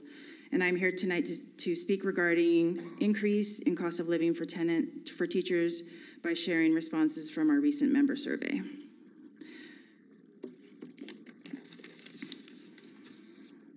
Living expenses and classroom expenses, including having to purchase a $1,700 MacBook to teach remotely, since there was no plan to give us devices as of 7/2020. And I needed to relearn how to do my job by asking colleagues to train me. Groceries, haircuts, dining out, clothing, rent, utilities, gas, rent, groceries, and insurance costs have increased. Rent, utilities, food costs, childcare, tuition. Rent, utilities, gasoline, groceries, medical expenses, auto insurance. Rent, utilities, gas, groceries, technology needs. Utilities, especially electricity, water, and internet. Groceries, property taxes, insurance. Utilities, groceries, gas, internet upgrades, new laptop to be able to teach virtually. Fuel, gas for car, utilities, grocery, property taxes, etc. Rent, gas, and auto repair insurance, food, goods and services, and wages for outsourced work like childcare and cleaning services. Higher prices of groceries, gas, restaurants, utilities of water, natural gas, electricity has risen. Groceries, utilities, kids' sports, gas, home appliances. Gasoline, groceries including meat, utilities, helping parents, school supplies, mortgage payment, and car payment. Rent, utilities, groceries, gas, clothing, transportation, parking, entertainment. Children and higher level sports, utilities, groceries, gas. Utility, insurance for cars, home, groceries, food, medicines, college fees, tech upgrades for work. Utilities, groceries, transportation, technology. Utilities, groceries, air purifiers, child in college. Gas, water, electricity, higher speed internet during virtual teaching, food, 2 sons in college. Utilities, groceries, all utilities, gas, rent, automobile costs, childcare, insurance, utilities, mainly electric bill from working from home, utilities, gas, groceries, and healthcare. Gas prices, grocery prices, childcare costs, utilities, ongoing education costs. Groceries and SDG&E bill are much higher than a year ago. Daycare for my second child is 30% higher than for my first child. Rent, mortgage has doubled. As my son grows, groceries and others related expenses go up every year. And this, I'm going to go ahead and pass this on to a colleague of mine. The time is now for a fair contract. Thank you. Next speaker. Hi, I'm Victoria Mariani. I've been teaching in this district 21 years, grades K through 6, and I'm here advocating tonight for a fair contract by sharing responses from our ODA survey. According to many teachers, groceries, utilities, children, college, our prices have gone up. Gasoline, car insurance, college tuition, groceries, insurance, utilities, etc. Here's some things that contribute to cost of living going up for teachers: groceries, computers, printers, gasoline, college-age children, school supplies, rent, 3 children under the age of 5, groceries, gas, technology devices, food costs, energy costs. My child's sports and travel expenses, groceries and restaurant prices have doubled. Clothes and shoes and sports equipment have all gone up in price. Gas, groceries, utilities, rent, utilities, groceries, child and before after school care, sanitation items, school supplies, food, clothing, gasoline, utilities, cleaning supplies, medical supplies, pay extra for my electric bill, mortgage and groceries, college costs for my daughter, utilities, groceries, gasoline, everything that I buy has gone up. Child care, $12,000 per month, $1,200 per month, groceries, $1,200 per month, mortgage, $4,000 per month, utilities, about $1,200 per month. Water bill, gasoline, cable, groceries, gasoline, utilities, groceries have doubled. College tuition, clothing costs for family, children in college, gas bills increase, water bill increase, groceries more expensive, meat, gas, water, electricity, car repair, internet, utilities, children in college, gas, groceries, insurance, cable, water, all caps. Increased utilities, food costs, expenses for kids at home, groceries, gas, taxes, college tuition, water bill, electric bill. Gas is up to $5 per gallon. Everything is expensive, and I have 2 kids in college. Since rent got too expensive here in Oceanside, I had to move farther away from work, more inland. With gas prices increasing and worsening traffic conditions, the commute is turning to be extra tiring and expensive. Utilities such as water, better internet service for online instruction, more gas and electricity are some of my increasing costs. I literally just renewed my lease with the rent increase. Every half of a year, my rent goes up. It's getting harder and harder to cover bills while trying to save to one day become a homeowner. Several of my family members lost their jobs during the pandemic, so I helped cover some of their expenses. I wouldn't let my family get kicked out onto the streets because I'm not married or have kids. I don't receive financial help from the state, and I didn't get a tax return. It's extremely unfair that someone who wants to pursue their dream of becoming a teacher gets financially screwed over because people that don't live in my shoes think a teacher's salary is enough to sustain a living here in Southern California. The reality is a very difficult and stressful one. Even though I struggle financially, I still buy my student supplies because we don't get financial help for a class of 30+ students, a large class during a worldwide pandemic. I bought a new home, so now I have a mortgage. I have 2 boys in college. My mom was recently diagnosed with lupus and heart disease, so we're making arrangements for her to come and stay with us. Groceries are more expensive, and I have a son applying to college. Utilities, groceries, insurance, college expenses, mortgage, utilities, groceries, student loan payment, groceries, cleaning supplies, preschool fees, medical expenses, and mortgage. The time is now for a fair contract. Thank you. The next 5 speakers: Christopher Felix, topic ethnic studies; Kathy Roldan, topic mandates; Emily Wichman, topic ethnic studies; Kathy Henger, topic salary/work expectations. Oh, sorry about that. And then Frank Zhu, topic ethnic studies and CRT. All right. Thank you.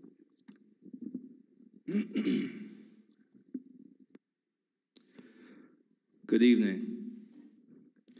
My name is Christopher Felix. I grew up in Oceanside. My mother and I came to Oceanside in 1999 homeless. We stayed in the homeless shelter on San Diego Street, among other shelters. I attended and graduated from Oceanside High School, Go Pirates. Joined the Navy in 2004 because of the emotional impact of 9/11. I did construction for a while when I got out, attended Maricosta College, and then transferred to San Diego State. 2 years later, I graduated from San Diego State, and now I am a program manager for a military contractor in Carlsbad. My wife and I bought our first home, and today is actually our home anniversary. I said all that to say I had choices to make in life. I chose to succeed throughout adversity and storms in my life. I had choices to make, but I was never the victim, nor was I ever oppressed in any shape or form. This ethnic studies course is a barbaric, twisted, unethical landmine that you're attempting to plant in our children's hearts. It will destroy our nation if it takes root. Let me explain. It teaches the dynamics of internalized, interpersonal, and institutional oppression. If there's oppression, there must be an oppressor and an oppressee. I'll let you figure out who that is. Oh wait, it's whiteness. It teaches whiteness and the privileges that are tied to being white. That being white gives you power and privilege. Superintendent, I refuse to believe that the position you're in is because of the color of your skin, that you were given an unfair advantage over other people of color that were somehow oppressed by your whiteness. I firmly and truly believe you worked hard for where you are today, ma'am. But this curriculum teaches otherwise. It teaches that whiteness gives you a privilege over other people of color. And that's a lie. But it's in the outline. I took this straight from the outline. The course goes on to teach there's a dominant and a subordinate group. The course asks, why does race matter? Why does race matter? Why does it matter? It shouldn't. Why are we so concerned about the color of our skin? And why can't we judge each other on the content of our character? Guess who said that? Thank you. It teaches that discrimination in today shapes our lives. No, it doesn't. Our choices shape our lives. Our parents' choices influence our lives. Discrimination does not shape lives today. Why are we stuck in the past? We cannot move forward unless we leave this mess behind. It teaches that the prison system and capitalism work together to keep people of color in prison. And I know it's a hard fact to accept, but most crime is done by people of color in this nation. Thank you. Your time is up. Thank you, man. I appreciate it.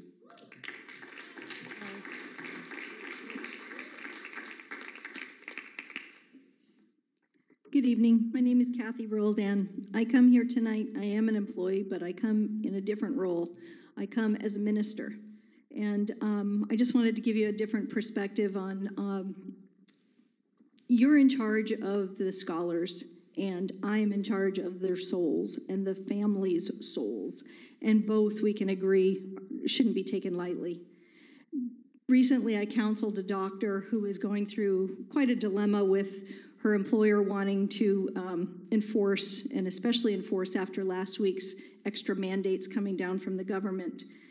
And her dilemma is that she swore an oath to do no harm to anyone, and yet she was being forced to be harmed, in her opinion.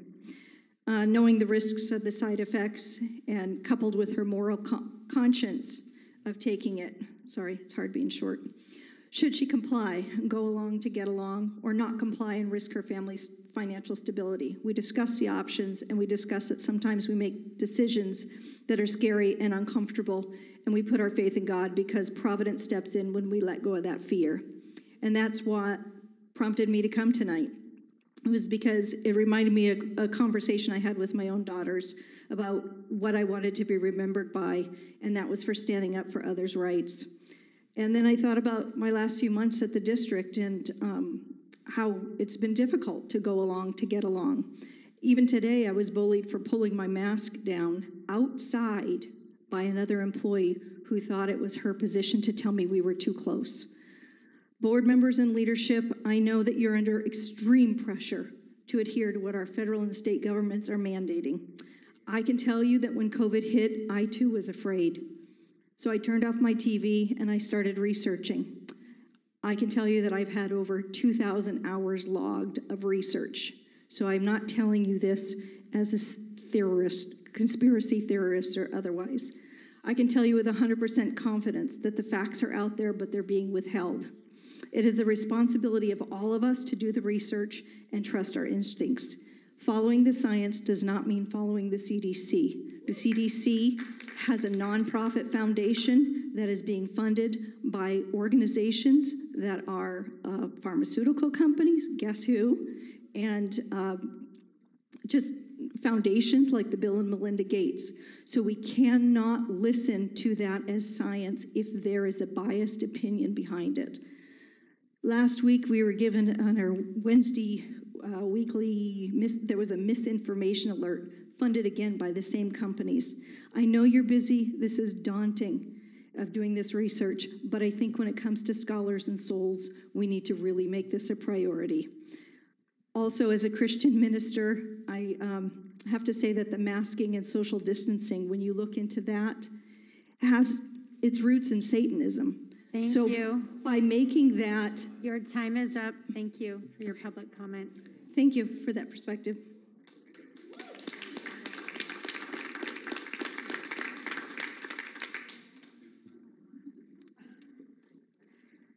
Good evening, school board members, leadership, and community. I am Kathy Ahinger, a teacher in Oceanside Unified School District for the last 3 decades. I'm here tonight to just share my experiences, as with many of my colleagues, in the difficulty that has been transpiring through COVID-19 and my feelings regarding our recent negotiations. My history comes in spending about 10 years early in my career on the negotiations team. So I understand COLAs, I understand how it works. And when I was in that position, if there was a cost of living increase, it was passed along to all of our members, not just teachers, administrators, our classified staff, because it is a cost of living increase. We all are experiencing those, as you've heard from my colleagues speak before. So that's why I'm addressing you today. I'm sad that after all of our staff's hard work has been an inability to agree on a fair salary settlement for all of our employees, and not only just teachers. We continue to work endless hours beyond our contract to meet our students' needs because they're special. I mean, we have all been through this, where it's not something we created, it's not something you created, but we are all living in a pandemic, and our kids have been locked away. I teach kindergarten. I have never experienced what I'm experiencing this year. My students are wonderful and loving and caring, but they know nothing about school. They haven't been socialized because they haven't been outside their homes. This is not anything that could be avoided, but it is something that we're all dealing with because our kids are special, more special than ever right now.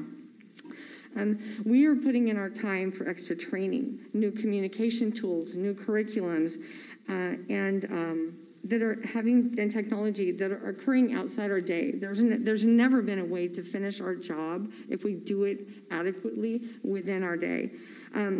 Money. Since the pandemic began, just some of my personal expenses, to meet my students' needs, I have spent $2,335 on teacher paid teacher for packets to go home to my kids. A new laptop computer, an iPad, 2 printers with scanners, increased $30 a month internet service, and $5,395 total in extra expenses. So in my 30 years, it has been good or bad. Usually funding has been good or bad, and until now I think it's been fair, but I urge you to direct the district negotiations team to offer a generous salary to show the employees that they're valued, especially with a fully funded cost of living increase that has been in the past given fully to staff, because it keeps us where we are. It maintains our ability to pay our bills and stay in our committee. Thank you for listening.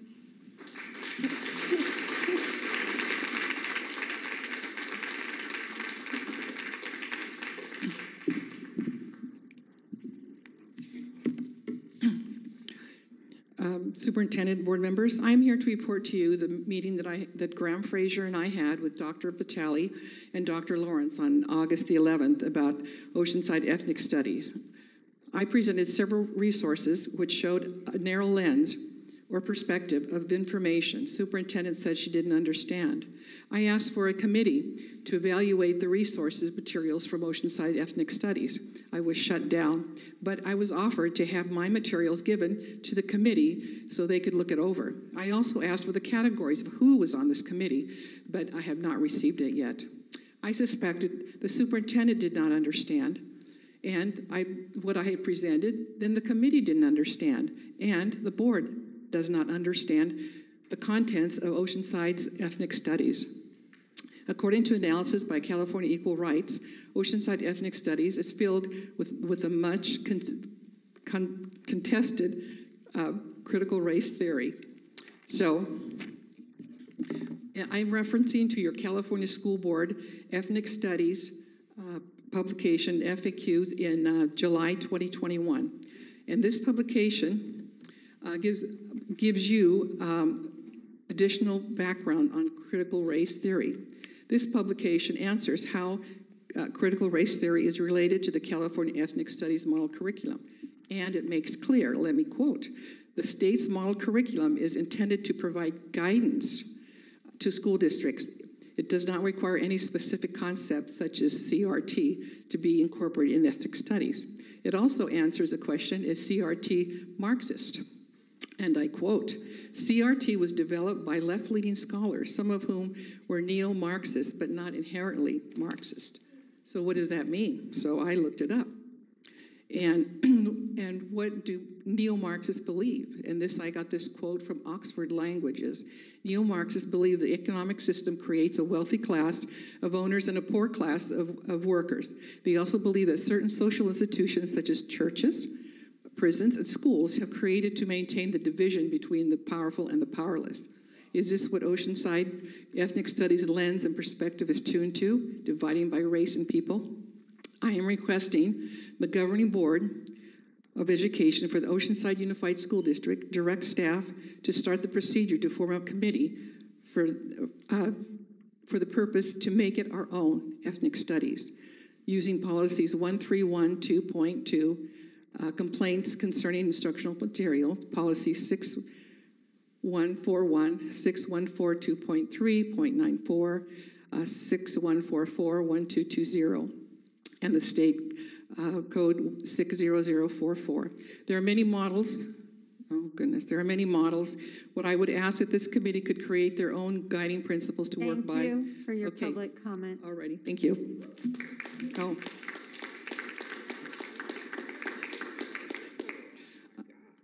I've got one more. You have one public comment, and you just From used B- your 3 minutes, from Ms. B- Witchman. Sorry, who's Did next, they say please? no? Did they say no?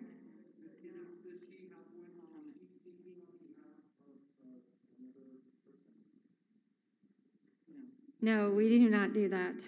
Okay. Your person needs to be present to make a public comment, but I appreciate your Okay, enthusiasm. well, she's bedridden, but she wanted to speak. Thank you.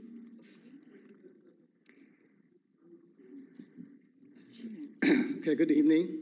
My name is Frank Xu. I'm the president of Californians for Equal Rights Foundation, a nonpartisan and nonprofit organization dedicated to fight racism. And I believe everyone here wants to fight racism. And I warn you, you might teach our next generations to fight racism with racism. So the anti-racism, okay, I quote Dr. Ibram Kendi from his book, How to Be an Anti-Racist. He says, the only way to remedy past discrimination is present discrimination. The only way to remedy present discrimination is future discrimination.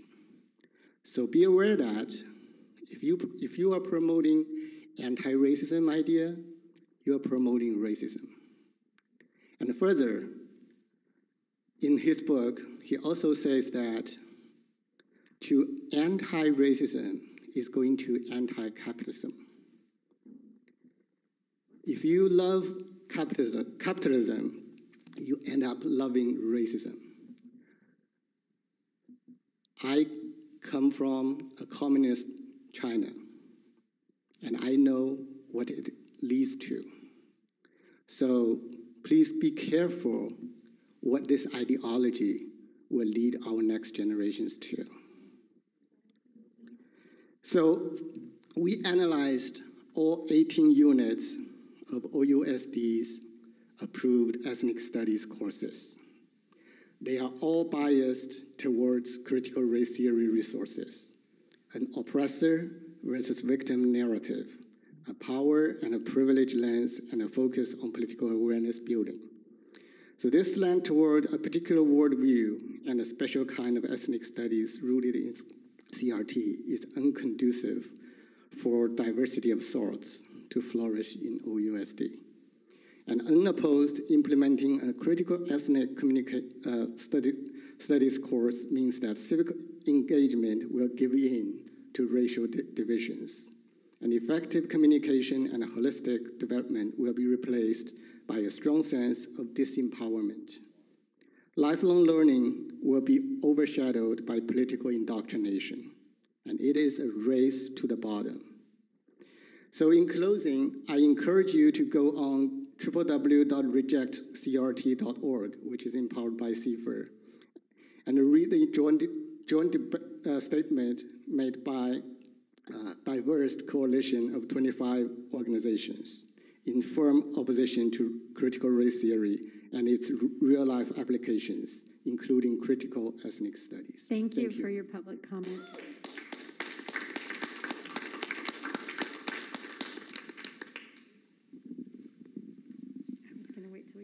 The next 7 speakers will speak on teachers' current workday. Then a break. Patricia Ramirez, Lisa Farrell, Evelina Apolinar, Wendy Peterson, Kate Vinson, Nelson Cohen, and Christina Holman. Okay, good evening, OUSD School Board, leadership, colleagues, and community. I am Patricia Ramirez, and I'm here tonight to speak regarding teacher workload by sharing responses from our recent member survey. This is from a member. Hectic. I worry about keeping my kids socially distanced, sanitized enough, making sure that my TKs can make it to the bathroom on time because it's about 30 yards away from my classroom, and they have to go by themselves. Dealing with my 4 kids on IEPs, 1 that should be an MM, making sure that the IS is correct for my kids and given on time when they have to be out for at least 10 days. then worry that they haven't spread anything to the rest of the class or to me, making sure that my masks stay on, that student masks stay on, and that I have extras just in case, making sure that the kids don't share any tools, such as pencils, crayons, STEM materials, etc. Another member. I'm trying to only work contract hours, but find that I must work an additional 8 hours on the weekend to be prepared to teach my combo class. Due to the varied levels of students that are in my class, I'm forced to prep for teaching 3rd through 5th at minimum. I'm overwhelmed and under-supported. Last year, I had more time spent on communication with families and checking in on students. I'm working 2 to 3 evenings at home after my own children have gone to sleep in order to prepare for the day ahead and complete IEPs. I work in special education, and as our students' needs have increased and district supports decreased this year, with the other ed specialists being put in a split position, I can't complete my job in my contract day. Our current caseload is not indicative of the workload. I arrive at school around 6:45 a.m. I stay at work until close to 5 p.m. I take papers home to grade later. I spend some time on Saturday grading and planning, and usually 3 to 5 hours at school on Sunday preparing for the week. From another member, massive numbers of disrespectful, unprofessional OUSD emails that have links elementary teachers are expected to click and train themselves on or troubleshoot technology. Blatant disregard that trainings of new programs teachers are required to use should be held on 1st or 3rd Wednesdays as per contract. More parent emails than ever to respond to, more kids way behind that need both social and academic support, no funding for supplies kids desperately need and families cannot afford, limited copies at some school sites, but unlimited at others. No art or music for all K-3 students when expressing themselves is desperately needed during our still going on pandemic. No respect and concern by OUSD leadership to limit emails sent to teachers. OUSD website not maintained, not user-friendly. The time is now for a fair contract. Thank you.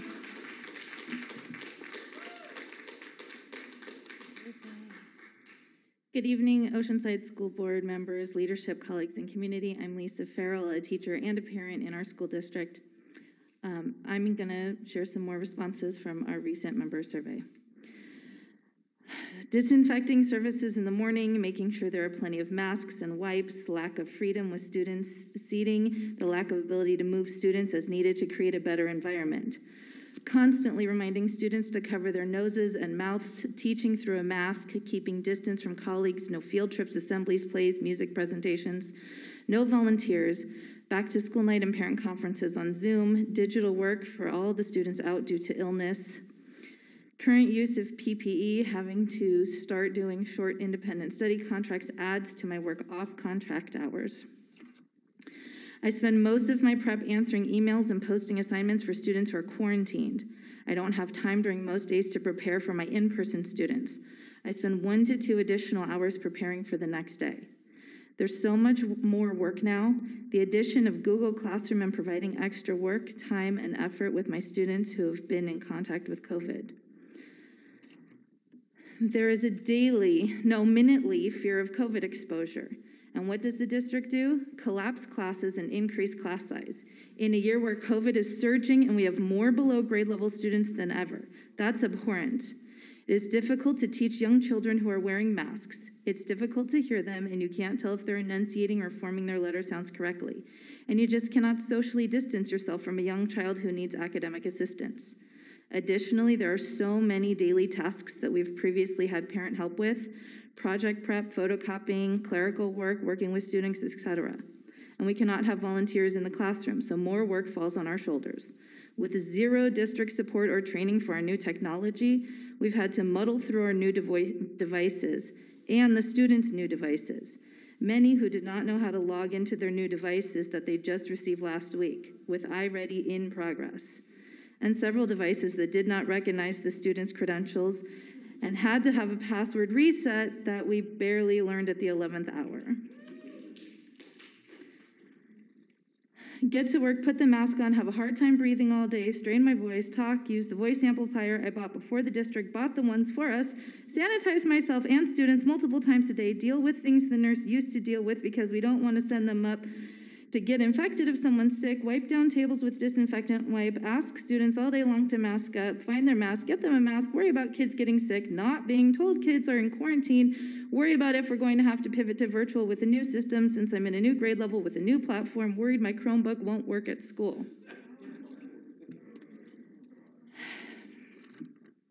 The time is now for a fair contract. Thank you.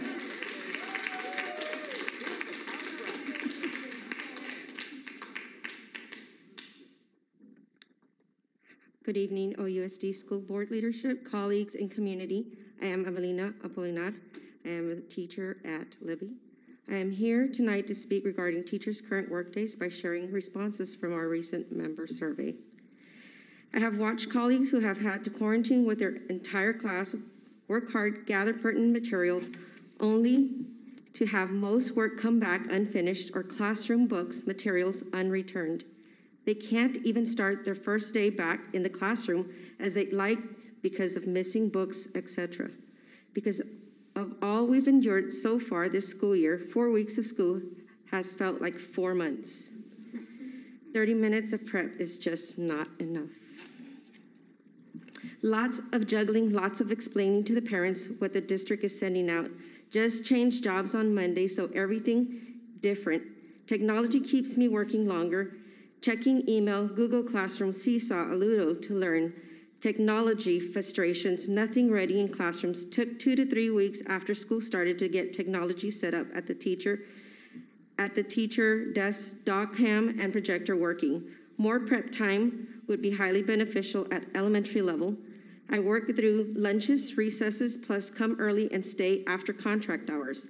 There's still not enough time to get everything done.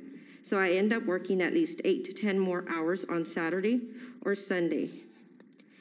I am working later hours because I have to plan for in-person instruction and independent study contracts for students who need to self-quarantine, self-isolate. I also need to create longer-term emergency subplans in the event that I or my daughter need to self-quarantine. I bring more work home during the weekday and typically stay up to at least 11 p.m. working on schoolwork. Also, this is the first year out of 23 years of teaching where I went to school to work in my classroom during the weekend. I will put my personal point here as well. I get up, I get home from school at 7 p.m. most of the time. I go to bed as I'm eating my dinner, fall asleep on the couch. I wake up at 1 o'clock in the morning to still keep working to get my lesson plans done or my lessons for the next day for my kids in class and independent study, and stay up till 4:30, take a nap to go to school and be there on time at 8:25. The time is now for a fair contract. Thank you.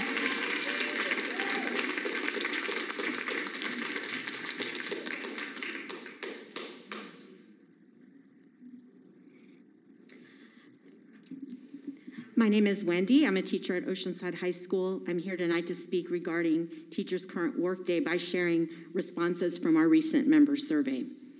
I have multiple students coming and going from quarantine. Parents have requested that I provide work. That takes time to prepare and plan the work and communicate with parents about picking up the work. Also, I get questions from students and parents about work that I have sent home, all while trying to teach a 4-5 combo, much more stressful. Students have been more needy, making lesson plans for students in class, students on independent study, creating lessons to use digitally and for in-person, troubleshooting technology, issues in class for me as the teacher and for students because their devices aren't working at times. And as a high school teacher, I have kids coming without like their Chromebooks being charged, and that's an ongoing issue. Never having a consistent amount of working technology in class for lessons to go as planned. Less academics, more behavior. Prep case management used to help gen ed teachers with behavior instead of doing my own casework. My workload is overwhelming, and I'm not sure how much longer I can keep it up. The increase in class size and the added preps have left me scrambling through my day, trying to keep track of who I am teaching. On top of this, we have to post work for quarantine students online and communicate with parents about the myriad of problems that come with bringing students back to school full-time after spending a year and a half in virtual and hybrid learning. Bottom line, I can't really do my job with the level of competency I would like without putting in 15-hour days, which is something that I don't feel comfortable doing. It's crazy. This morning I had to vacuum my floor because they never get vacuumed. And getting tabletops cleaned rarely happens. During a pandemic, you'd think this would happen daily. My trash wasn't emptied last night. I've had 2 students out for longer than 5 days this year, but luckily it was at the beginning of the year and I didn't have to deal with the independent study stuff. Students are very low. I have 24 first graders. Still haven't met the new SPED teacher at our site, and I have 2 students on IEPs. They just started receiving push-in services on the 30th.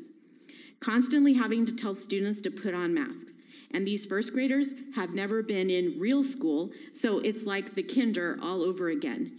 And I can say I have 10th graders and I have students that didn't experience a 9th grade year, and so they're sometimes acting like 8th graders. It's very hard, but the silver lining is that I'm so happy to be at school with students.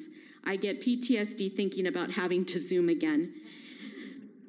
Behavior is tough, working around technology and getting students adjusted.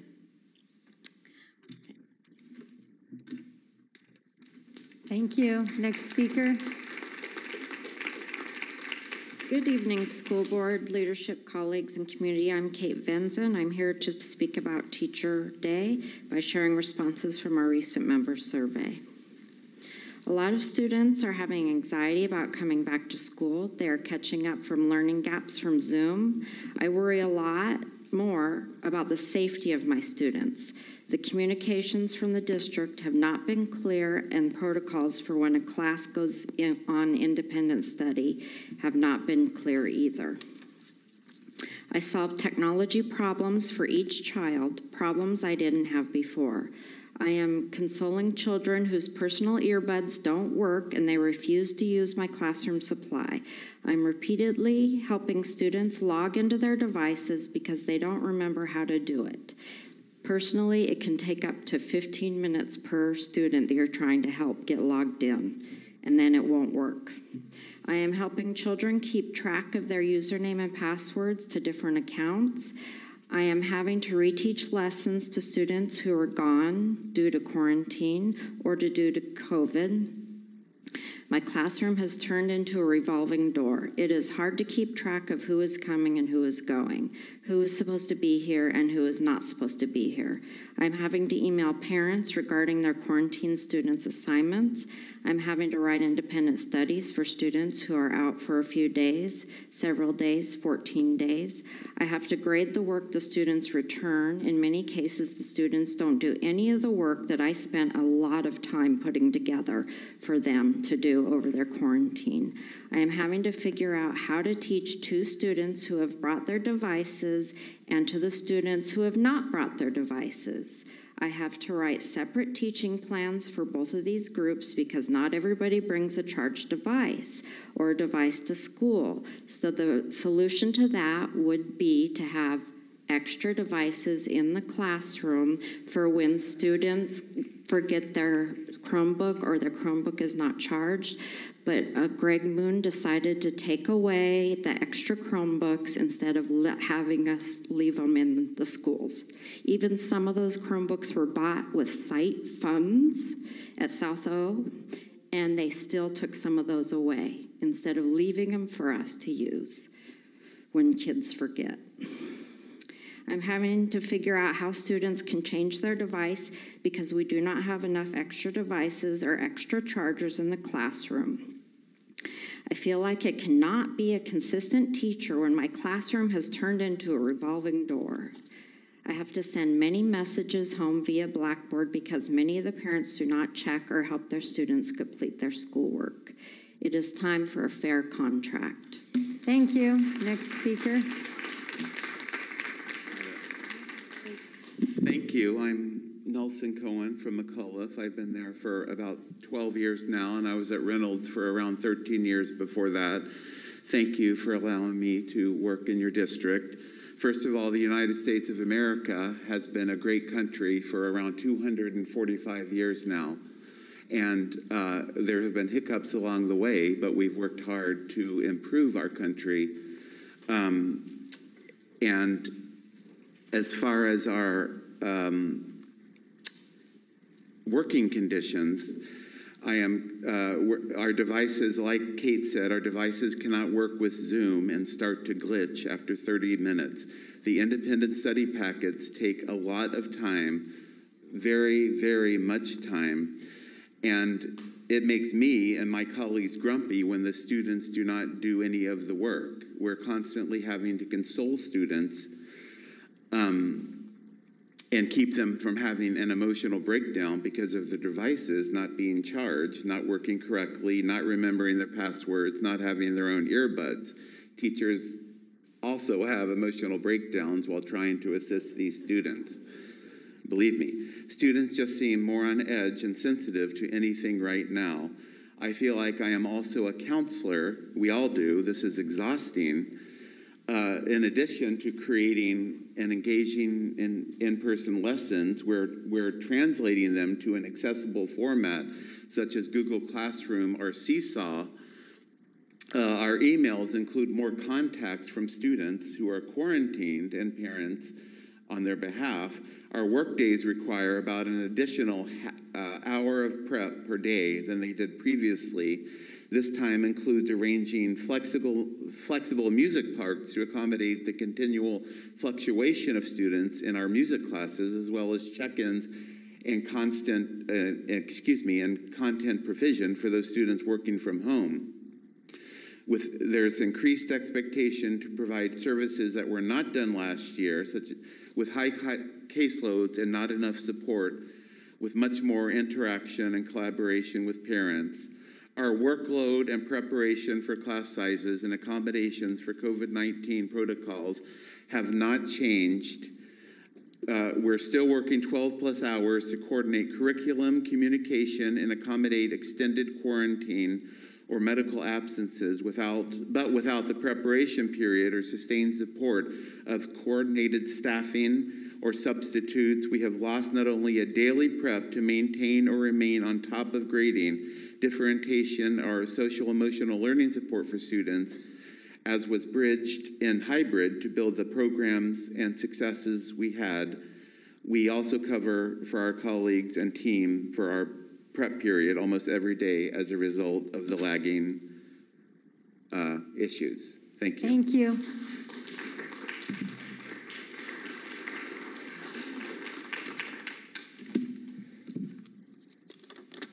Good evening, OUSD School Board, leadership, colleagues, and community. I'm Christina Homan, a special education teacher at Southo, and I'm here tonight to speak to you regarding Teacher Workday by sharing responses from our recent member survey.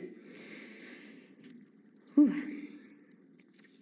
It's hell, because every day I'm fearful of getting COVID from the kids who are allowed to be unmasked at recess instead of having them sit 6 feet apart at snack and lunch. They are sitting face to face, less than 2 feet from each other across the table and 1 inch apart next to each other while eating. More work added to the same contract time. Teachers did everything that the district took credit for, as usual. I am very busy with higher demands because my position was split, so I work at 2 school sites. It completely changed my life, personally and professionally. I have to reprogram my curriculum, adjust the classroom for safety 3 times already this year. No time provided to accommodate a 1-2 combo that was assigned to me the last days of the second week of school. Have to work on Saturday with no compensation. I was given one day that I haven't taken for the shortage of subs. The regular curriculum continues with most students not ready in all aspects. Most importantly, I am yet to see any administrator at DO to express a concern and talk directly to teachers, not the principal. Everything looks good on paper. Our reality is a different story. Completely overwhelmed. Come early, leave late, and no lunch unless I force myself to. Not enough time in the day to do my job, and I have had to ask for significant help, and no one has responded. We also have been receiving a lot of district emails outside of work hours and are constantly being inundated with new training on some new tech or program to complete, which is often a video to watch. This doesn't allow me time to engage in the SST process for students that we're extremely concerned about, or even meet as a grade level team to look at assessments and plan. The level of anxiety and stress I feel is much higher than ever before. I've been teaching for more than 17 years, and I am beyond frustrated with what we as teachers are expected to handle. We are expected to solve problems that are beyond the scope of our expertise, so we, of course, rise to the occasion for the benefit of our students. We figure out how to teach virtually. We figure out how to teach hybrid. We figure out how to teach from quarantine. Time and time again, we teachers of OUSD have figured things out for the benefit of the district. It's time the district figures things out and shows its teachers the respect we deserve. The time is now for a fair contract. Thank you. Before we go on, we're a little over halfway. I'm looking at my board colleagues. We need a 10-minute biology break in order to stay alert so we can continue listening with alertness to the rest of the public comment. So please don't go anywhere. And if you want to let the next 5 people know who they are, we will reconvene at 8:47. Will you set a timer for 10 minutes, please? The next 5 people. 10-minute timer. Will be Patty K. No? Okay. I think Kate left, Katie. So Wendy Peterson, Mike Richardson, Brad Tobias, and Graham Frazier. And then we'll have one more, Rose Higuera. I'll probably have I'll wait for the timer. It's ready. All right. Are you ready? I'm ready. Okay, thank you. Go ahead. Hi, my name is Wendy Peterson, and I am kind of wearing 2 hats on the issue of the ethnic studies course. So as a teacher, I am coming here to testify that last I checked, we are teaching reading, writing, and arithmetic. According to our graduation requirements, we need 4 years of English. The state only requires 3. Our district requires 4. The math requires, the state requires 2 years of math. We require 3. So we go above and beyond in terms of what we are asking in terms of reading, writing, and arithmetic courses. Ethnic studies is a 1-class elective. Students get a choice to take the class.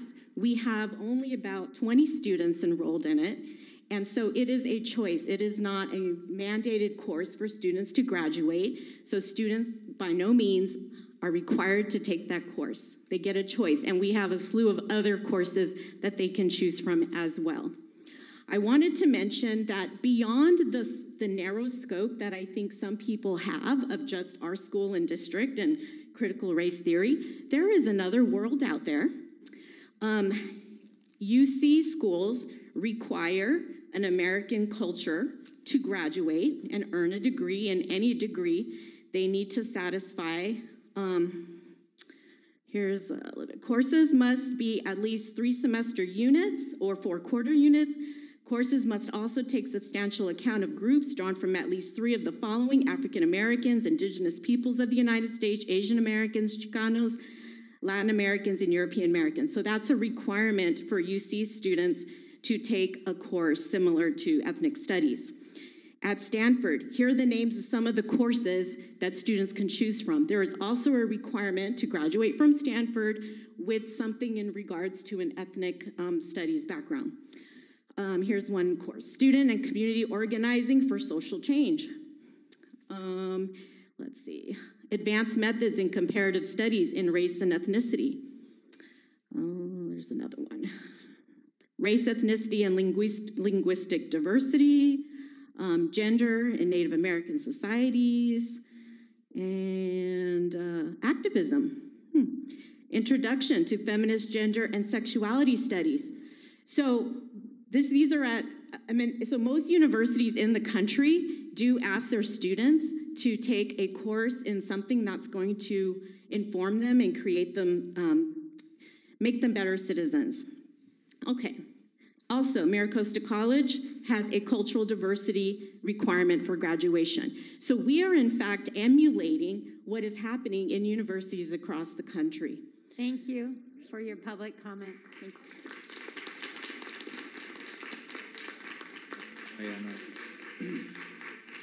Mike Richardson.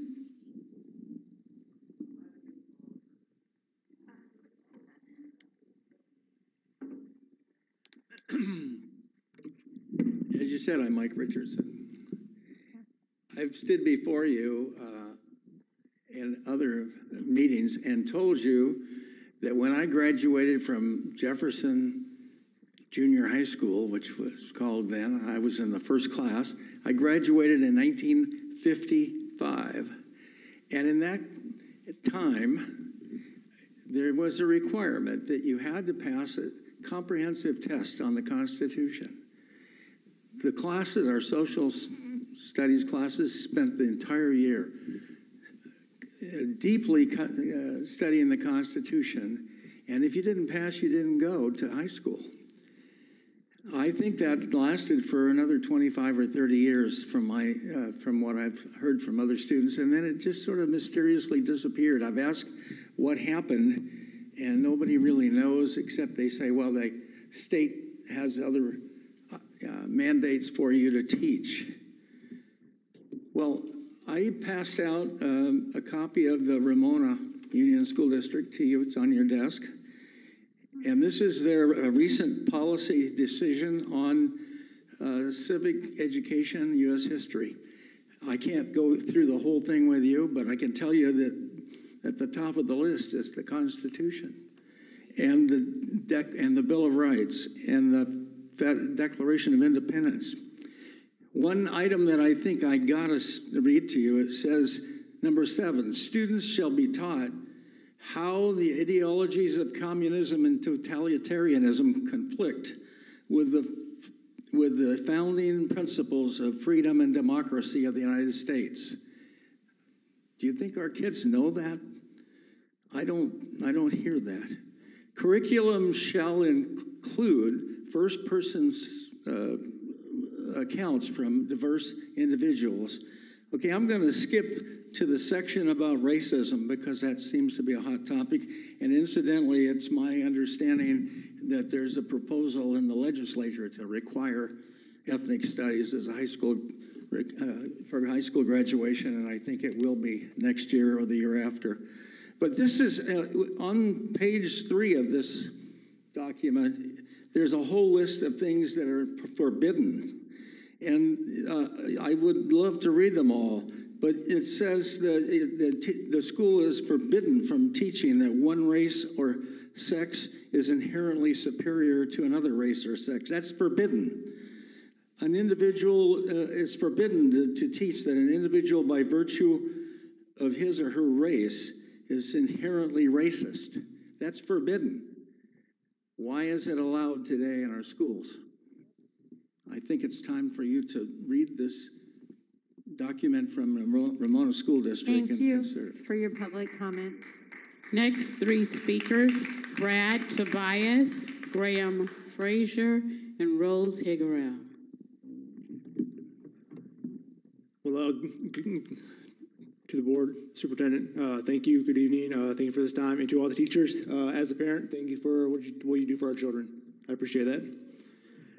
So the purpose of me being up here is threefold. One, I wanna kind of follow up in person to an email that was unanswered by Dr. Vitale. I understand you're busy. However, I just want to air my grievance, or not my grievances, but just go ahead and follow up with it. Second, remind the masses that we are a parent board team. We are all here for one person or for one reason only, and that's the students. And thirdly, to promote an American exceptionalism class or a religious studies class, kind of like what he was saying about the Constitution. All right. Firstly, public trust. it's vital. It's vital to what y'all do. It's vital to us trusting you in your policies towards that affect our students.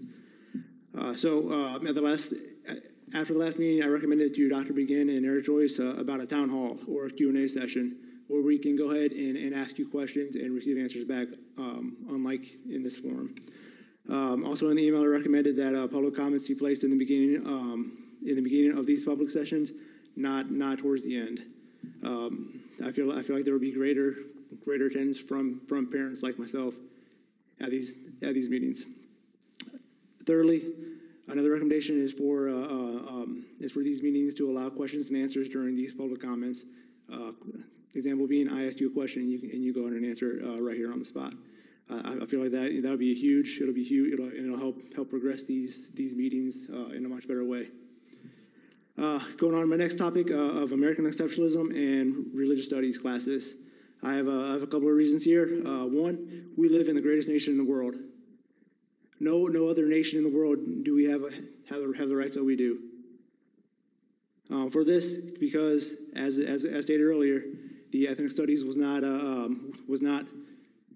graduation requirement. These classes can be an alternate to those studies.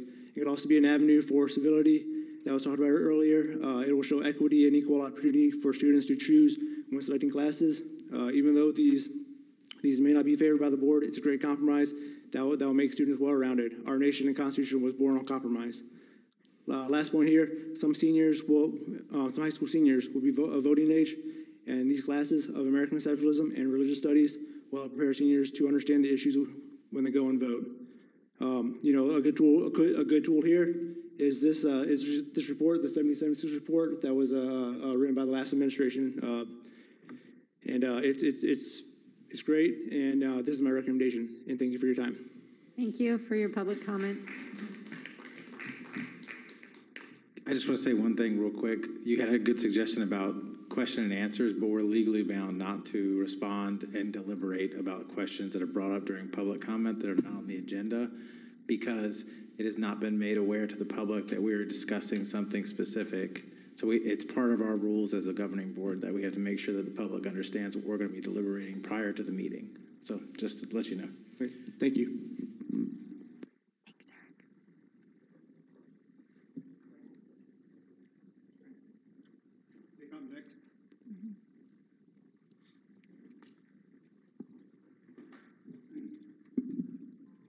Members of the board, my name is Graham Fraser, an American by choice, long-time resident of Oceanside. Tonight I wish to speak to you about the denial that ethnic studies curricula offered in grades 11 and 12 does not contain major elements of divisive critical race theory.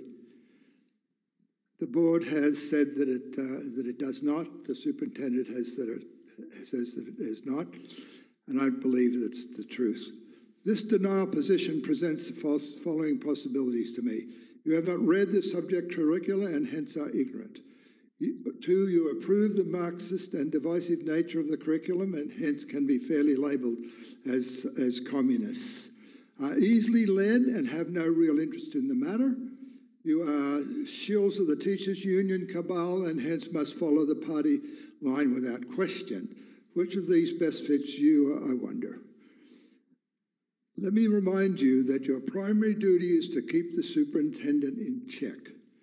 Instead of authoritarian rule prevails, and it's you, board members, that are being held in check.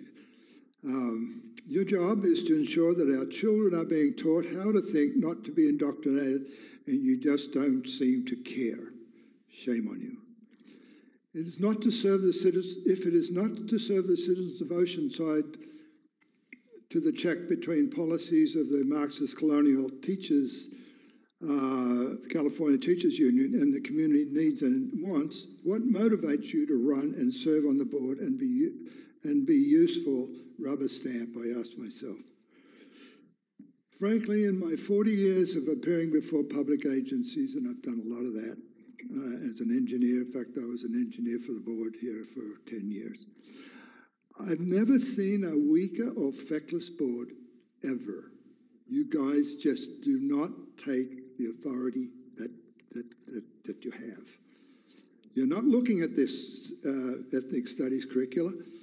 The community has not vetted it. Vitali says that the community has looked at it. I don't believe they have. I think you all should resign before being impeached, so we can elect members that are not self-serving, truly representing our community's values, and for the heart and soul of our kids and the country, and have the courage to stand against this type of indoctrination. Thank you.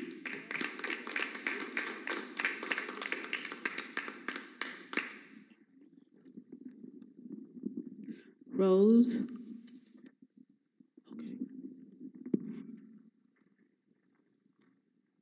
So first of all, I want to thank all the teachers for without them, we wouldn't be here because they taught us how to read and write and do math. And I think we need to go back to the basics and learn that. And I don't think that we should be about indoctrinating our youth that are very vulnerable with critical race theory, with gender confusion, and all this other crap. I agree with other people that said we need to learn about the Constitution.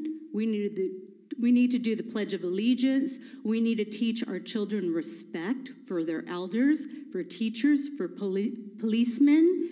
And the sense that I get also is like there's a climate of intimidation with you, Vitali. And I don't know why that is, but you are here as a public servant to serve the families in this community. And as boards, you're subject to the parents and the families. You all serve us and you're accountable to us. So you guys are the checks and balances. And so if there's intimidation with Dr. Vitali, you guys need to fight for our children. You guys have a high responsibility. Your position here wasn't given because of your intelligence and your brilliance and your PhDs. It was given by God. And one day you will be before God and you will be held accountable for all of these things that you're allowing into our schools. And so I'm here and I'm glad that I'm here. I didn't want to be here, but it sounds like you guys need a lot of accountability. And if you guys aren't going to do the right thing, then you need to get out of the way. And you need to allow people that are going to be here fighting for our children, not causing division, bringing in all these crazy ideas of racism and white supremacy. That has no business in our schools. We need to go back to the basics of reading, writing, math, history. And these teachers, oh my gosh, they are essential. They are totally essential. We shouldn't be talking about building another building. We have enough schools in the district, and they're beautiful. They are state of the art. We need to support them because without them, we wouldn't have a society. So you guys need to go up to bat for them so that they can get their raises. They're not asking for millions of dollars. They're asking just to be able to pay their bills. So you guys need to go home, and you need to think about all of this stuff, and you need to pray about all this stuff because you guys should be ashamed of yourselves, really. This is despicable, honestly. And it's totally, I don't know. You guys need to do your job or you need to resign, really, because this is terrible. We need to back up our teachers. We need to give them the raise that they deserve. Thank you for your public comment.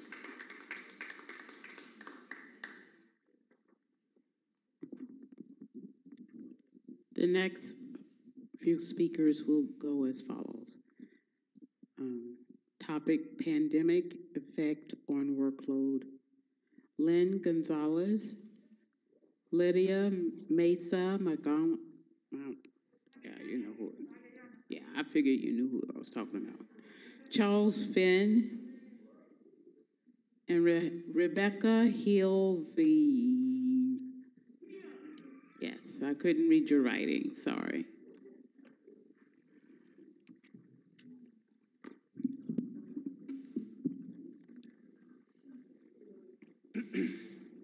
Good evening, school board, leadership, colleagues, and community. I am Lynn Gonzalez, and I'm here tonight to speak regarding the impact of the pandemic on our work.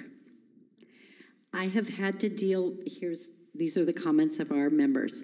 I have had to deal with parents who are worried and confused about the current health and safety guidelines for COVID. It seems that this information has not been shared with teachers nor parents effectively. Also, yesterday I sent home the short-term student contract papers to be signed by parents. Multiple parents have contacted me. They don't understand what this form is and they want more information.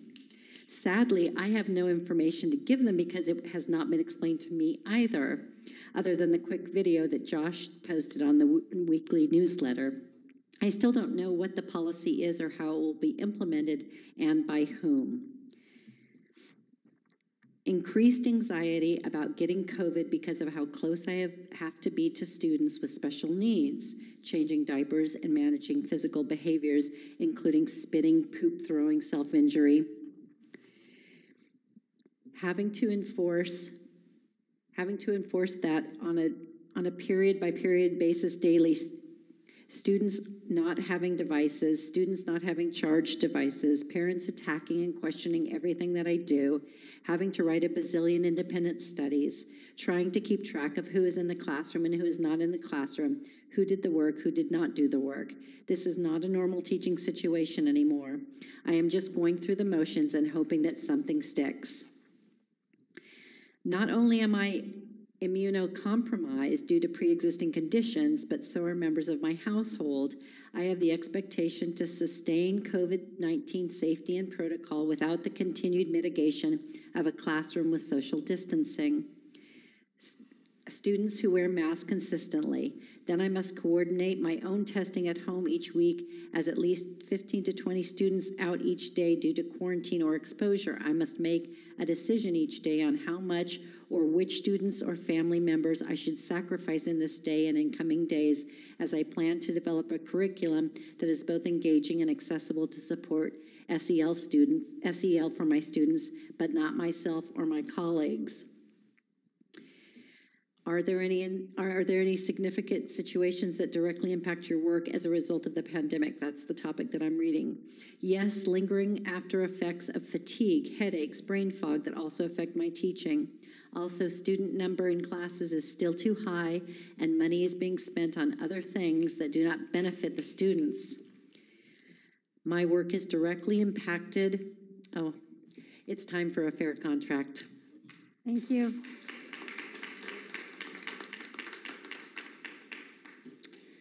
Good evening, OUSD School Board, leadership colleagues, and community. I am Lydia Mesa, a proud kinder teacher at North Terrace School, and even more proud mama of a Oceanside High freshman pirate. Go Pirates.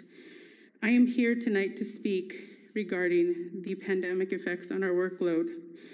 I will be sharing responses of our recent member survey. My work is directly impacted by students being absent so often due to illness or exposure.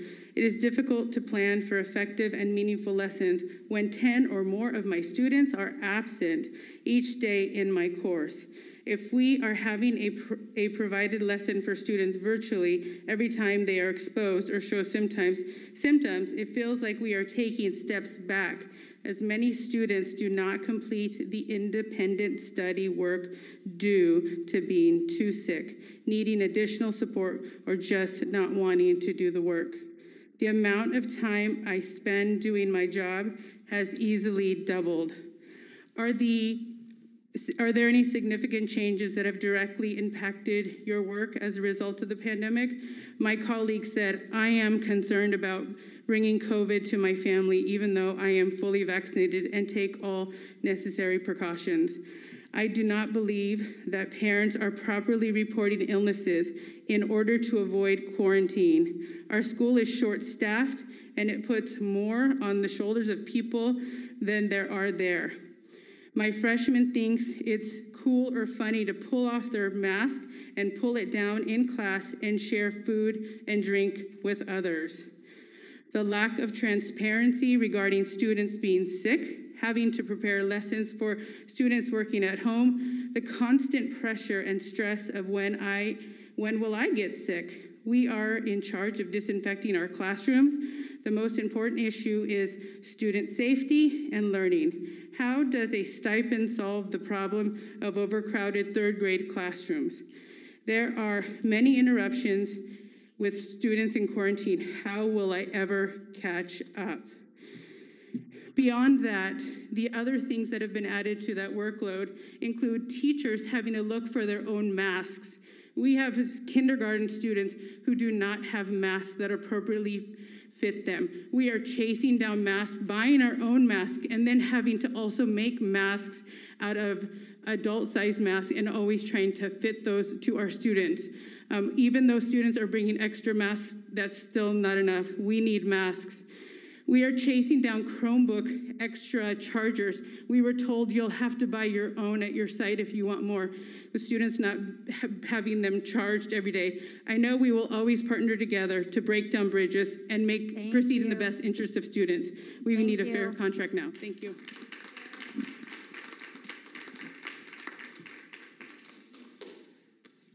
Good evening. My name is Charles Finn. I'm a 37-year veteran teacher at Proud Oceanside Pirate. Continuing, I think there's been a lot of confusion about the policy regarding independent study and when classes and students need to quarantine. It adds a lot to our already overfilled plates to complete independent study work for students. There's an extreme increase in social emotional needs impacting all the responsibilities in the counseling office. I'm constantly worried about the health of my family, particularly my children who are too young to be vaccinated, and my mom who has cancer. It's a constant struggle to go to work every day, not knowing if I will contract COVID from my school site and unknowingly transmit it to someone else. Exposure to COVID from unvaccinated office staff who don't wear masks indoors. Exposure from a fully packed class expected to recover learning loss with an especially large class size. Ongoing post-COVID long hauler symptoms. Massive, constant info tech changes being thrown at teachers. Our campus and classrooms are dirty and not being cleaned as claimed. Custodians don't show to work, and usually there are no subs or they are shorthanded. Independent study is more work for teachers. 3 days wait is not long enough, and teachers are not getting paid for the extra work.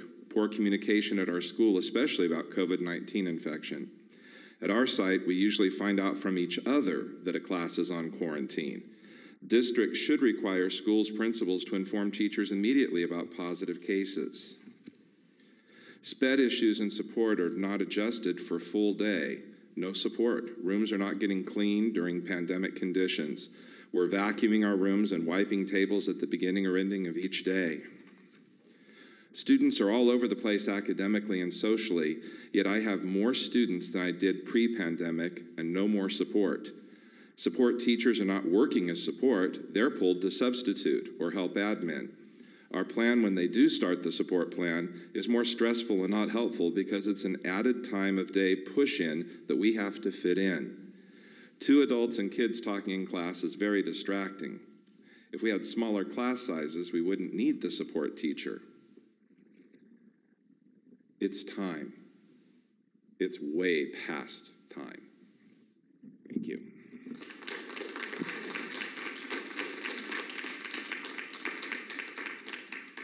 Good evening, Dr. Vitale and board representatives for the Oceanside Unified School District. My name is Rebecca Hilvatia. I am a teacher over at Jefferson Middle School. I am here this evening to talk to you regarding the dialogue of teacher workloads and the impacts of COVID-19. I'm going to share with you some of the stories from our colleagues and continue this narrative. Some of you know me and some of you know my own narrative, but I'll speak to my colleagues this evening. Are there any significant solutions or situations that directly impact your work as a result of the pandemic? Yes. I was shut down on day 6, still teaching children to care, working on building a community and dealing with SEL. I had to completely reinvent the wheel on how to teach again virtually because the curriculum offered by the district was awful. They took my Mac computer and gave me a Chromebook to Zoom on, which doesn't work. Provide more tasks, more masks, and water. My kids are losing their masks. They're too sweaty, too wet. I'm providing or having to provide water bottles because their families aren't. Students were unable to go to the limited 3 testing sites, so many families that work just keep their kids home. The district needs testing daily.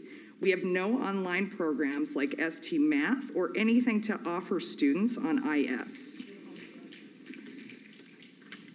A large class during a health crisis, worldwide pandemic is a slap to the face.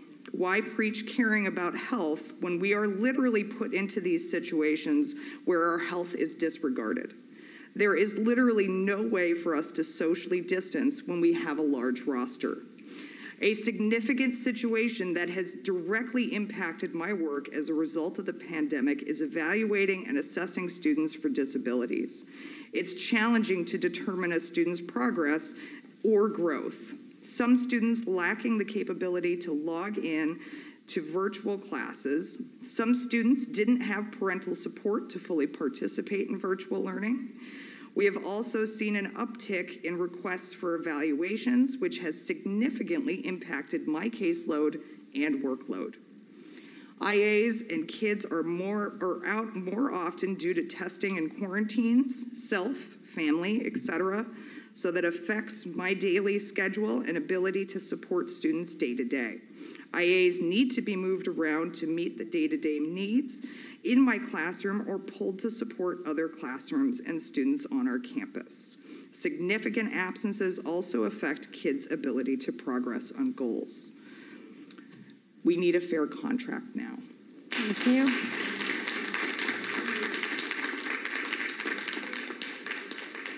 The last 4 speakers on the topic of state of the district: Robert Ho, Paula Orba, Jennifer Skellett, and Tiffany Ortega.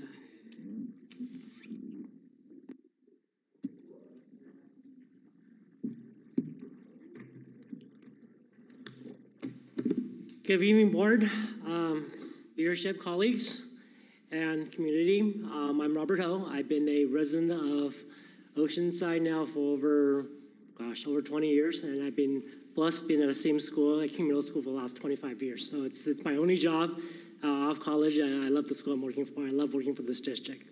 Okay, most of you guys know me as a numbers person, and that's kind of what kind of butthead based on numbers right now. And I do want to clarify that what we're asking, I believe what we're asking is justified.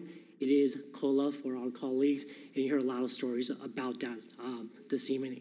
And so here are some comments from our colleagues from a recent survey about kind of the state of the district itself. Okay.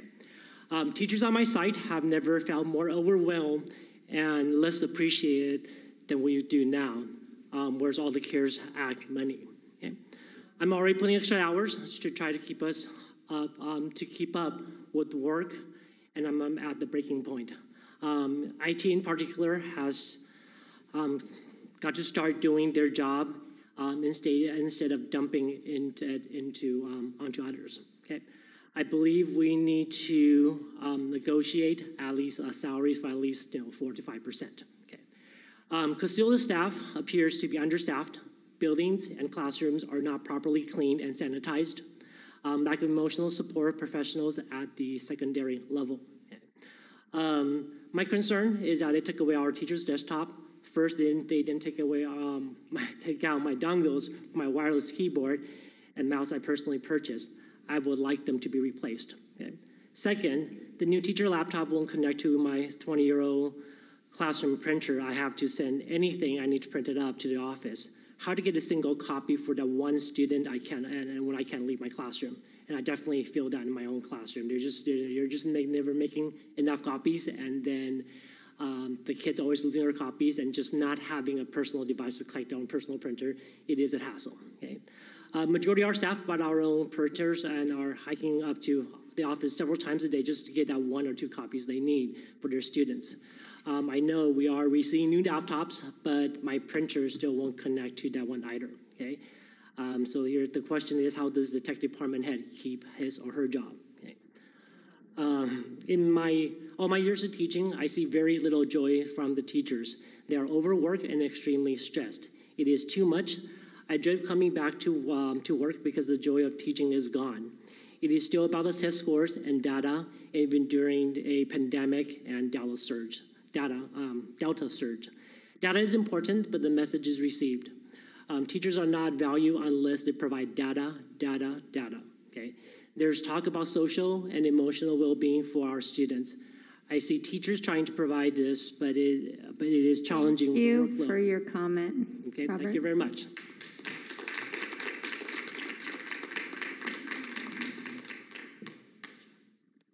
Good evening, board, leadership, staff, and community. My name is Paula Orba. I've been in the district for about 24 years, and I am currently teaching at Santa Margarita, and I'm also here to speak regarding the state of the district and sharing responses from a recent member survey. Let's see, I'm going to go to this one. How is it possible the DO increased their staff and there is still nobody to answer questions or held accountable for lack of support? Please advise the tech team to stop making decisions without speaking to classroom teachers regarding how to most effectively set up, test, and instruct on any and all new technology setups in classrooms. If a current setup is working, they should not take things away unless and until there has been a proper setup and training to ensure student instruction is not adversely impacted. These students have been through enough. If something is currently working, the tech team should not fix it until it makes sense to do so. For example, at a calendar break. Adequate PPE is not being distributed, specifically masks. Teachers are not feeling valued or respected by district administrators. The top-down decisions that are being made and inflicted on teachers and sites contribute to this. Micromanaging should not be occurring at the top. People who are not actually working with the students are making decisions about materials that can or cannot be used. Clearly, teachers who are actually teaching the students at a personal level should be respected and trusted to make supplemental curriculum decisions. We use the district adoptions, but we also know that there are students who need supplemental materials in order to be successful. What is occurring now is sending the message that administration does not value or respect OUSD teachers. They do not trust our ability to make sound decisions. I can concur that at my site, many things have been sent away from district print shop because it was not district adopted materials. What is the print shop there for? One example, this is right into it, print shop, principals, blah, blah. We are professionals who know what our students need. Teachers are not only feeling unsupported, it's worse than that. We are feeling hindered, disrespected, and belittled. As the 2010, I don't know what this is supposed to say. The school year ended, I spent $2,000, this is last year, 2019-20. I spent $2,000 purchasing a computer set up with 2 screens so that I could effectively conduct Zoom lessons for the 2021 school year because the OUSD issued iPads and Chromebooks are awful at conducting Zoom lessons. My blood pressure is very high, and I will probably need to take medication for it soon. Not me, I'm fine. I used to love teaching, but now I just want to retire and deal blackjack for a living. My class size is 34 with many meetings. The time is now. Show me the money. We need a respectful contract settlement.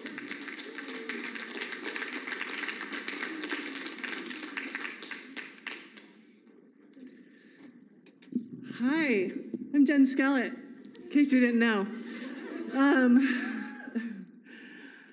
Okay, so I'm going to do the same thing. I'm going to read from our survey. I think it's really important you listen with open heart, open mind. There's been a lot of things that have been said tonight, and I hope you are hearing us. This is from a member. I am tired mentally, physically, and emotionally, and it's day 16. I'm done flying this plane while OUSD builds it.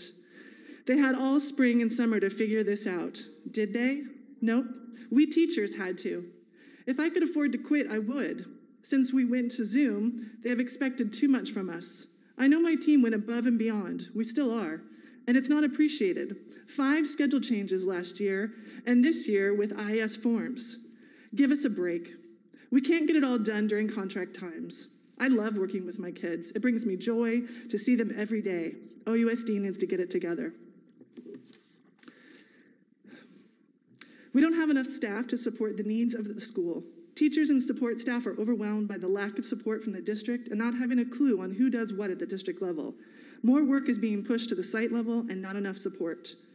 I love teaching, but I don't love my job nearly as much as I used to due to the district's lack of support and perceived indifference. I have given my heart and soul to this district for 36 years, and I have never felt so unsupported and at a time when we need that support more than ever. I would love for the district administrators to spend just a day doing my job so they could see the challenges. We face on a daily basis. We don't need all of this newfangled technology. What we need is smaller class size and additional support teachers so we can meet the academic, social, and emotional needs of those kids. Of all the years to ensure students are placed in smaller class sizes, this is the year. Students need space for health and safety. They need to have more individualized attention and instruction. They need their social emotional needs met and need to feel a connection to their teacher more than ever. They need to not be crowded into a classroom and into an indoor setting that many adults would not be comfortable in, especially in the ongoing evolution of a pandemic. I provide the safest, kindest, most welcoming classroom I can, but it truly makes me sad that these students have been placed in such a crowded environment. We've been working in overtime to meet our students' needs since the pandemic hit and continue to do so. This has taken a toll on OUSC staff. We are exhausted and morale is low. The time is now for a fair contract.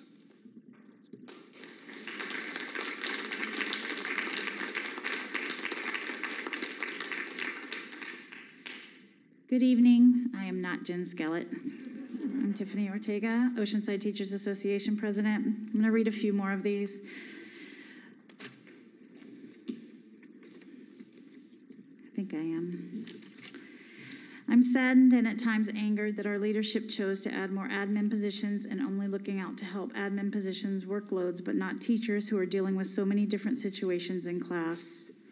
We went from social distancing with shields on desks and hybrid classes to full-blown overcrowded classes. I had 43 students in my 6th period until I spoke to ODA and offered to my admin to teach another class during my prep in order to reduce the size. I still have 34 kids in that class, and they often forget to give wipes to me or vacuum the class. Seems the district doesn't care about social distancing or the health of its teachers, staff, or students. It is offensive and disrespectful that OUSD leadership is doing site visits to make sure we're using benchmark and to micromanage our teaching when they're not doing anything to make our day easier. High school always gets overlooked. Our students need extra support and additional teachers to help them. Without the help, they become helpless. Kids are not getting their academic needs met, way too many kids in classes, and not enough SPED teachers to provide help, plus no intervention being offered, none. It's very sad and frustrating. So I want to talk a little bit about the state of the district. This hasn't been easy for us, and it probably hasn't been easy for you to hear, but here's what I want to say. We have never, in my history of 26 years, had a more competent cabinet and superintendent. I don't think we've ever had a stronger board, and I wish that some people that were here talking earlier would hear me say that. We've also never had a more dedicated teaching staff in our district than we have right now. We are doing big things. We've talked about this. We're doing big things in this district. We're here for our students. We are partners in education for our students. And not one of the teachers that are here tonight, watching on TV, may have had to leave early to make lesson plans or just couldn't come tonight. None of them have any goal in mind except to provide a safe learning environment for all of our students, Also, in educating all of that student, that whole student, breaking down every barrier that there may be in doing so. And all we're asking for is to earn a fair wage while we're doing it. Thank you for your time tonight.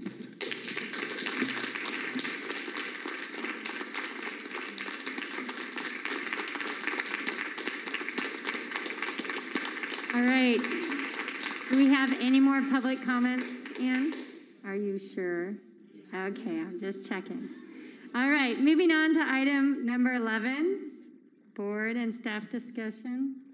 Anything? Bueller?